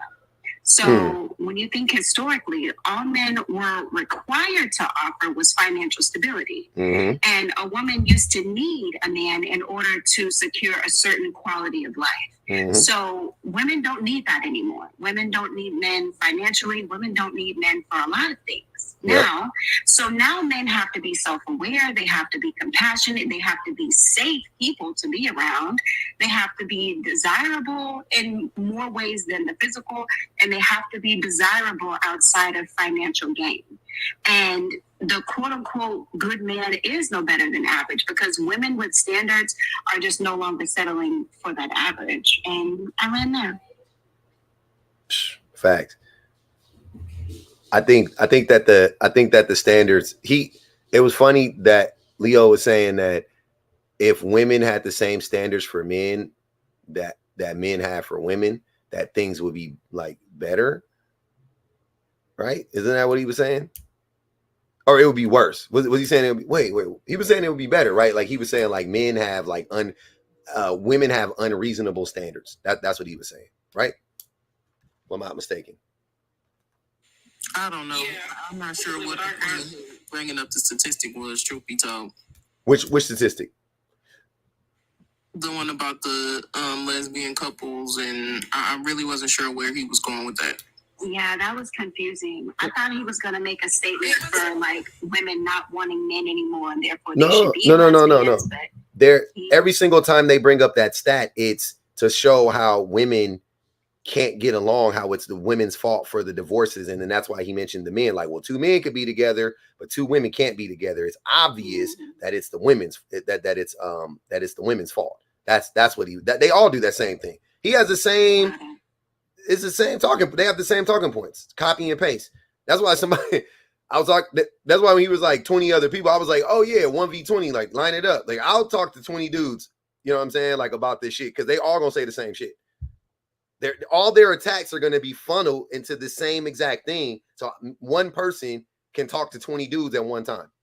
That's how like much of a hive mind they are. Like I could talk to 100 misogynistic men, a 20 misogynistic man, or one misogynistic man. It is the same thing to me. It feels exactly the same. Y'all see me on panels, it'd be 7 other dudes. It doesn't matter. It's the same shit. Because once you listen to Leo, you heard Kenneth, you've heard, you know what I'm saying? All the other, like it's the same shit. It's the same shit over and over and over again. They haven't got the new update. They haven't got the new OS. It's crazy. Yeah, you should probably study it like ladies, if you're confused, you should probably study red pill talking points because then you can put two and two together pretty quickly. Who said that? Yeah, they're all the same. If you've heard one of them, you've heard all of them. So I don't know what Leo got going on, but yeah, he sounds like the rest of them. And he brings up the same stats and then never makes a point or never wraps it around. And then when he gets on a panel full of women that instantly debunks his logic, now all of a sudden he feels unsafe because he's been up here for hours. Not hours, I'm exaggerating, but he's been up here for an hour. At least an hour. At least an hour. And, you know, when me and BPG and RJ and all of us started kind of going at his logic, but in a very calm, respectful way. Nobody got loud, nobody cursed, none of that. Now all of a sudden he feels unsafe. Yeah, it was given. You just might not be able to stand the heat. Like, because when public walked off and now you want to talk about unsafe, it's giving. Because the comment he made about you being raised by a single mom, hella microaggressive white supremacist. Strange. Well, and then it's like, oh, now I'm trapped in a room with black women. I want to believe that. I do. And here's the thing, because it could go either way. But I've heard that more from black men than anybody. Right? But they might have gotten that from white men because the whole red pill, ideology is wrapped in racism, right? It's steeped in racism. So they could have gotten it from them, but I really just think it's a misogynistic talking point of like women can't raise men. And they just do this like weak ass, lazy ass math, like, oh, you were raised by a woman, you must be a woman. Like, what? But we all were raised by women. Like, what are you talking about? That's why I always ask them, like, well, who spent the most time with you? And they always lie and say, I feel like it was 50-50. It wasn't. You spent more time with your mama. Everybody knows that. Like, let's be fucking for real. Conveniently, it's always them. Every single time, it's those men. When you ask them, who did you spend more time with? They always pause for a really long time because they're doing the math. They're like, okay, damn, he might have got me there. It was equal. They know good and goddamn well not to say they daddy. It's always equal. Really? 50-50 right down the middle? Interesting that it's always like that for y'all. What are the odds? But then you ask everybody else around them, my mama, I was raised by my mama and my daddy, but who'd you spend more time with? My mama. All of us were raised by our moms. Like, and I don't mean that in the most literal sense. I'm just saying, like, in general, like, we were all raised by our mom. Our moms spent the most time with us. I've already done this. My son spent more time with my wife. My mom spent more time with me, even if my dad was there. Well, I don't know. In my situation, my dad was like a stay-at-home dad. But whatever, though. You know what I'm saying? But most people are raised more by their mothers than they are by their fathers. So why wouldn't that logic apply to anybody else? It has to be 100% of the time? What if my dad was involved? You just asked was my mom technically a single mom? You didn't ask me, was your father involved? Because that should have been the real question. Were you abandoned by your father? That's not the question. The question was I raised by a single mom? A single mom. Exactly. Like, did you never have any influence by your father whatsoever? That should have been the question, but that's never the question. It's let me blame single mothers for this man who is taking me to task. Right? I gotta, and I'm gonna, and this is gonna elevate my status within the cult, right? I get to shame this man who was raised by his mother. Watch. Oh, see, raised by your mom. I should have known better. You're out here making sense. Only women make sense. And we didn't clock too that Kenneth. Well, we didn't say anything about it. That Kenneth was like, oh yeah, of course he was. Like, they were kind of like, they found camaraderie over that, but right before that, him and Kenneth were going back and forth. Or Kenneth was like, Kenneth didn't like him, having beef with him. Mm-hmm. Kenneth didn't like him up until that point. And right when he said that, it was like, cyber slurp time. Exactly. High five, brother. Like, before that, Kenneth was saying that man was unsuccessful. He ain't never been married. He don't have no kids to pass his legacy on to, so he's useless. But then the minute he said something about you being raised by a single mom, yeah, of course, you know he was, bro. He sounds more like a female than a male. Like, really? The instant shifts be killing me every time. And that's why I say, and I'm going to keep saying, black men specifically are completely okay with racism as long as it comes with misogyny too. They love that shit. We take that shit all day long. We'll look, yeah. And it's then a necessary evil. Like, y'all will let all the racism in the world slide as long as they also sandwich it in with misogyny. Mm-hmm. Damn. I would hate to be a black man. Oh, wait a minute. No.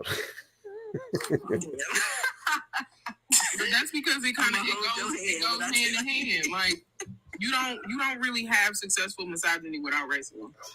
You can't. Not in this country. Because you not anywhere though. Because if you think about it, in order to rationalize that women belong to another person, like, you have to already be able to accept that this person is less than human. Mm-hmm. Like, you have to be able to accept that part. Like, even when they talk about, which is so weird to me, when they talk about these traditional relationships, like you said, most people are still being nurtured, cared for by their moms. Even if you in a 2-parent house, like, these dudes will brag about working these 12, 16, 18, 27-hour days every day for 7 days a week for 30 years. But they'll also say that they're active fathers. And it's like, you know that those two things can't go together. And the reason why we're supposed to have 2-parent homes is because one parent is working and the other parent is caring for the kids. Who is the person caring for the kids? The mom. Mm-hmm. So it's not that you feel like the mom is incapable or that she's somehow going to yield the wrong results with the kids. Because the moment that you marry that lady, we know that Ken have been wasting that lady time for 26 years, making her help pay bills and raise kids at the same time. It's not an issue of whether or not the mom is raising kids. It's always an issue of, I got to figure out how to connect these people to whoever is lower down on the hierarchy. Oh, you acting like a woman because you was around your mama. Everybody was around their mama. That's the shit I don't be understanding. I'm like, you wasn't? Where was your mama at? Where And was they your always mama? the exception. They all, like Mello yesterday dogging his aunties out. Like, why is you putting that? You said you was old school. You said that you was traditional. You said that, you know, this is your kick, this your judge. But last I checked, people who are traditional, the tradition is that you don't talk about or disrespect the older people. And you done got on here and told everybody that your aunties was busting it wide open in front of your face. Mm-hmm. They was whole SW. Why do you not identify with women? They was like like mistresses and shit. That way he made it seem like madams. I mean, not mistresses. They was madams. I'm like, you just gonna tell everybody your aunties was madams, so you could just lie on women, like all this just so you could lie on. Like the links that y'all will go to protect the cult is crazy. In my wildest dreams, I could never imagine lying like that. Like you could lie about yourself, maybe that make a little bit more sense. I just can't even imagine telling my auntie business like that on live. That's crazy. And then they're gonna protect the image at all costs. They're gonna protect that male image at all costs. They will say anything if it means they're gonna make men look good, women look bad. That's the programming. Whatever I gotta say, whatever I gotta do to keep that programming going, that's what I'm gonna do. The black fathers is in the home they show up for the kids the most. Where was your daddy at? Jail. Oh, okay. Stop. Oh, okay. No, the black fathers are the most involved parents, but most black women are single baby mamas who baby daddy don't want nothing to do with them. Make it make Wait sense. a minute now. Hold on. They put that. We were solving for X, but somehow we PEMDAS, nigga. We gotta. Wait, did I forget to carry a one? I forgot. I'm lost. I did. I didn't work it from inside the parentheses, brother. You got it. My fault. Let me start over again. Shit, this shit is crazy. Because the math don't never make sense at the end of the day. I'm like, all right, well, yeah, y'all do be saying that about the baby mamas, but then at the same time, the daddies is the most involved. But then we the most involved, but then you still blame everything on the single baby mamas, but we the most involved. But the white people are not going to jail like the black people. But the black men is in the home, and I'm confused now. Now the shit now I'm not understanding. Who am I to blame, right? That's all I'm saying. Who am I to blame? Y'all had me convinced that it was the single baby mama fault. Y'all had me convinced. Bad though, because like you said, you actually I think you just stumbled on the answer, because if you saying that the black man is the most involved fathers and that white men of other races are not, but you also saying that they kids are growing up to be successful, they going to college, they raising families. The common denominator is the black man. Might be you. Damn, you niggas mad. See how y'all done let us start doing math and the shit starting to add up. I ain't even good at math. Me either. I am not. And don't forget, y'all, the biggest one.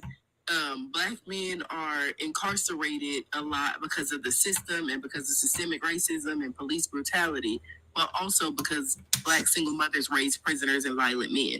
So these are all these equations I've heard before. I've heard all 10,000 times verbatim. I've heard exactly what Shan just said.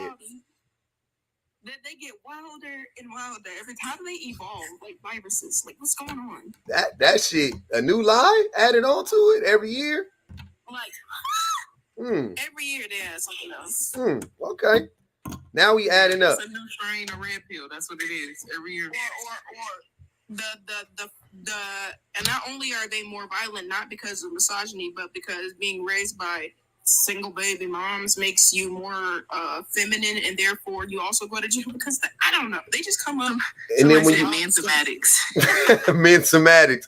Hey, men somatics is crazy. But think about this. This the real. I didn't even think about this. I swear I'm not high, y'all. I just came up with these ideas on my own. But the men like Future and Nick Cannon, they say that those men were raised by single women, and that's why they are the way they are. But they grow up to be womanizers. They grow up to be men who sleep with a whole bunch of women. So when are they learning to go out and do these things that are so-called manly if they only around they single mamas? Also, men like Public who empathize with women and think like women, like they say, he's like that because he was raised by a single mom. But also men who grow up to be womanizers and don't care about women and treat them like crap, they are also like that because they are raised by single moms. Mm-hmm. So single moms raise both men who are empathetic with women and care about women and you know, align with women, and womanizers at the exact same time. I'm starting to piece it together. It sounds like women just be raising everybody, and so you really could just apply it to and so it might not have nothing to do with the women at this point, right? Because you could just say that about serious everybody. Women raise everybody, which that's my point. I'll be like, women just raise everybody. So if you're gonna blame, so we blaming women for so you gotta also give them the credit for everybody, right? But here's the thing. No, back it up. Not the credit. That's because of the dads. That's because of the dads. But here's the thing about that though. When you try to when I say that men are net negative, they don't understand that logic, right? When I say, well, you're not judged by the best thing you do, you're judged by the worst thing you do. Right? They're blank. What? I'm like, yeah, you got to be judged by the work. You got, that's just a small percentage. Okay, well, you got to be judged by that small percentage of men then. Unfortunately, then. Like whatever y'all want to say, you got it. That's what it is, right? Now, the problem with that logic is though, when you look at it through this lens, right? When you try to when they try to apply it, it doesn't work that way because you don't judge women by they get that there, right? They get like, oh, you judge them by their, you know, like by the worst thing. They want to judge them by the best thing, right? But then when I go, okay, so let's judge women by like single mothers or whatever, judge them by the best in society because they're responsible for the best in society too, right? Oh no. Too many men locked up, too many violent men. I'm like, okay, so why? So which way you want? Either way, you're gonna lose, and it sounds stupid. That's the point. Like either way we go, you don't make sense. That's all I'm saying, right? Like, but my thing is that most women just raise everybody because everybody got a fucking mama. Everybody got a fucking mama. That don't mean that she fucked up though, because especially if when we talk about men specifically, if you are a man, society plays a huge role in how you're into how you're raised, into what type of person you become, right? Like I'm not saying it doesn't with women either, but I'm saying like where society wants wants women to go. I'm sorry, men. How society wants men to be is it's counterproductive to humanity, right? It's like counterproductive for humanity. Like it, like the thing that the way that they want us to be is harmful and toxic to humanity as a whole. And the way that women, you said what? I said they basically want y'all to be cattle. Like, yeah, they want us to be robots. They want us to be cattle. Yeah, they want us to be sheep, whatever. But the way that women are like independent, and so the way that they want women to be, right? The way that society wants women to be, it makes them be better people. It makes them be more productive people. They're not counterproductive. They're just productive. Men are counterproductive to society. We are counterintuitive. We don't we go against our best interests. Like that's what men do. By and large, I'm not saying every single man, for those of you who don't understand English, just generally speaking, that's the reality. That's what it is. So it's like a bit like it at some point, it's like your mama can't, there ain't nothing your mama can do. You know what I'm saying? She done let go and let God at that point. And now it's up to you to be the person that you're going to be. And sadly, the rewards that men get for being shitty is really high, right? They're very, and I'm talking about upfront. It's a fast life. It's like selling smugs, right? It's like pushing weight. It's fast money. And that fast money is addictive, right, Six? That fast money is addictive. So you getting it quick, you getting to the women, you get a bunch of women, you may have some success in business, and because they're not punishing you for being a terrible co-worker, right? How many times you done complained about a co-worker or like, this motherfucker don't get along with nobody, but they kiss ass to the bosses, or they do, you know what I mean? Or they do good work, but nobody likes them, right? They can't work well with others or whatever, but they do the work and they kiss ass. So they get promoted. Like it don't matter. That's how society benefits men, and it incentivizes being a shitty human being. Whereas for women, they are vilified and demonized for being who they are, for being better people. Women get an education, men go, oh, I don't care about your education. Don't nobody give a fuck about that shit. Women go get a well-paying job. Women, oh, we don't care about how much money you make. I know I only make $60,000 a year, but I don't care about how much money you make because I'm the man and I'm the provider. But I still need your paycheck, and I need half your money on the 1st and the 15th, if not more. But I don't care about your money. That be the type of time men be on. It's all performative. It's a wild thing, man. 6, they paid to drop you. Paid $100 to come back up. You got all the money in the world. You don't be banging the Cash App though. Sound like some broke nigga shit to me. Paul says, should black women start dating outside their race? Y'all can answer that if you want to. I think black women should do what's in their best interest, and if we're going to break free of obviously being aware that the reason why black is separated from indigenous and people of color is because we're obviously at the bottom of the white supremacist system. But I think black women should go with their love, point blank, period. Enough of this, y'all be saying that in a way that makes it sound like we're race traitors or something. Yeah. It's just a strange way to put it. That ain't a question that's ever crossed my mind. I wanted to ask this before that question even came up, because basically with the way that women are blamed for literally everything as it results to the way men turn out, it sounds like basically after a certain age, adult humans, specifically males, need to be responsible for their own choices and lifestyle. But why do you think that men avoid that accountability so vehemently as a man? Why do you think that? Because there's no penalty. There's no penalty to not become men could remain shitty and live a great life. Right? Because women are conditioned to take us no matter what. So we get women, and like I said, they don't punish you financially, and the cult of man will exalt you. The shittier the person you are, the cult will protect you. The worse you are to women specifically, the worse you are to children. You know what I mean? The men will rally around you. You will have money, and most men have access to women. So there you go. They don't see the negative. They don't see enough cons. It's mostly pros in their mind. I think it's also based off fear, because this is the same situation we have with white people when we try to have conversations about race. If we actually, if y'all were actually held accountable in the way you should be for what was done to us, yeah, they're scared shitless. I would be too. I think it's fear, because if we start holding them, right, if real life consequences start to match up with the way that we hold women accountable, a lot of y'all we will have to put a lot of y'all down like dogs. I'm not even gonna hold you. Some of y'all, hopefully we can get some good rehabilitative methods in place. You know what I'm saying? Go the humanitarian route. But some of y'all, I'm afraid some of y'all gotta go. Amiri, I'm sorry.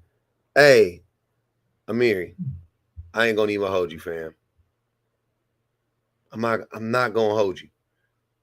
I mute you every live. You never come up. I told you next time I catch you slipping, I'm gonna block you. So I gotta block you because you never engage. You like to be in the comments. You like to be messy. I don't like that shit. You know, I don't like that shit. I don't like that shit one bit, fam. I don't like it one bit. So I'm gonna get here. Look, I'll give you a shot to come up before I block you. I'll give you one shot to come up. One more. You better lose yourself in the music. You got one shot, baby. But if you're not gonna come up and you're not gonna engage, you gotta get blocked. I don't like it. I don't like that shit. That shit is weak. You be in the comments arguing with women the whole time. You don't ever want to come talk to you. You don't ever want to come talk to your boy face to face. You know what I'm saying? I'll be nice ish.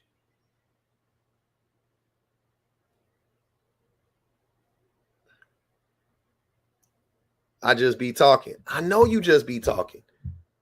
I know you do, but you declined it, so you got to get blocked. All right, brother.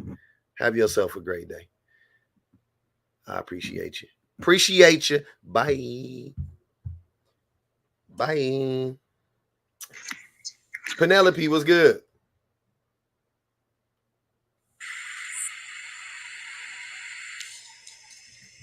Oh, hello? What's up, Penelope? Hey, how y'all doing? Chilling.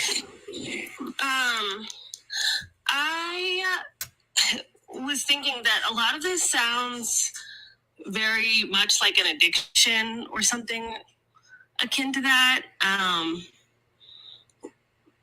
As y'all know, I've dated a lot of dads, and a lot of them have gone through their various, spiritual awakenings and sobriety journeys. And sobriety journeys is crazy. Hold on. What these niggas get sober from? Blue Chews and Cialis? All of it, man, all of it. But one thing that I think it's really difficult for them to get sober from is this addiction to the cult, this addiction to this loop of positive feedback for the bare minimum. Male validation. Yeah. And I'm just wondering if anybody knows like what the 12 steps are, because I think a lot of folks need help. It's just rampant. It's worse than, the victims of, what's his name, 6? And the whole Fenty God he's got going on. Yeah, like the Fenty God himself. Mm-hmm. Yeah, 30K Vanity God is crazy, but I'm just curious. He a demigod. Making 30K a year, you gotta be, at best, you a demigod, man. You can't be a god. Fenty Saint of Canada. Fenty disciple. Fenty disciple. Right. Yeah. Oh man. Fenty pastor or something. Yeah. He on the spectrum. But I don't know. It'd be interesting to see if like any of the, maybe in the future you could run a live or something about like the 12-step accountability program of sobering up from patriarchy. That shit is crazy. Yeah, I don't know if they're gonna ever that's a deep one though. They're not gonna jump in. I gotta do that, like I'll do that like in a video. You know what I'm saying? That wouldn't be a live. You would have to do that in the video. They won't engage with that. That's too highbrow. I gotta break that shit down though. Yeah, you can help me write it though, because I don't want to. That's a lot of labor for me. I got a lot on my plate, but we can write it together and you can help me. And by we, I mean mostly you. I'll read it. But put it on the teleprompter. I'll read it. I'm Ron Burgundy in this bitch. But yeah, man. Yeah. All right. Y'all know me. Y'all know how I do it. It's about that time. I gotta go. 3 hours. We ran it. We did it, y'all. 3 hours and 22 minutes. That was a good live. It was a great live. It was fun. I appreciate everybody on the panel coming up, man. We did not get to 500,000.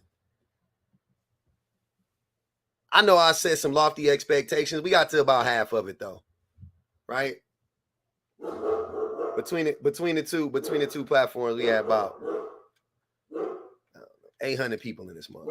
700-800 people. So we did it, Joe. Yeah, but we in this thing, man. I appreciate y'all. Shout out to all the old subs, all the new subs. Shout out to the best mods in the business on YouTube and on the Tiki Tax. Appreciate you, man. Thanks for the subscriptions. Everybody that hit the super chat, man. Injnock, My Shining Star, clicks and views. Tantres, the Brat Dog, Antoine, Vonnie, Osa, Tanigel, Naya, Salt, Sagittarius Brownlee, and Phoenix Soul. I appreciate y'all. We don't need AI to see that misogyny binds us all. Yeah, we read that one. Okay, I read them all. Man. I appreciate y'all. I will be back on tomorrow in the morning. I got some shit coming up this week on Wednesday. I might have a little special guest. We got a super red pillar. Appreciate you, Bianca. Thanks for banging the Cash App on the way out one time for your boy, man. Yeah, on Wednesday I got something coming down the pipeline. No Diddy. I'm gonna have it's actually one of my oldest friends, man, junior high school age. But he a super red pillar. He a black Trumper. We got the black Trumper coming on. So I'm gonna have him join on YouTube. I've been trying to do a panel. I got a couple, 2-3 dudes so far to get a panel. Appreciate you, Skittles. If y'all, this is a Levi's. This shit from Levi's. If you want to know, I got it like 2 years ago, but I don't even know if they sell it no more. But I like it though. Yeah, so I got that coming on Wednesday, man. Y'all check that out. Also, we're running E-Money. E-Money did a she gave me a prompt. I was supposed to run it last week. I forgot. So we're gonna run it next week. I think if my boy comes on Wednesday, I might run it on Thursday. Purple's my favorite color too. Yep, definitely. I like the violets, man. I like all the violets. How's it got my friend? We grew up together. Grew up in the same town, same city. Same town, same side of town, city, everything. It's gonna be fun. I can't wait. It's gonna be exciting. When we were trying to set up the discussion last night, we started arguing already about some other shit. We got into a heated debate. So yeah, it's gonna be exciting.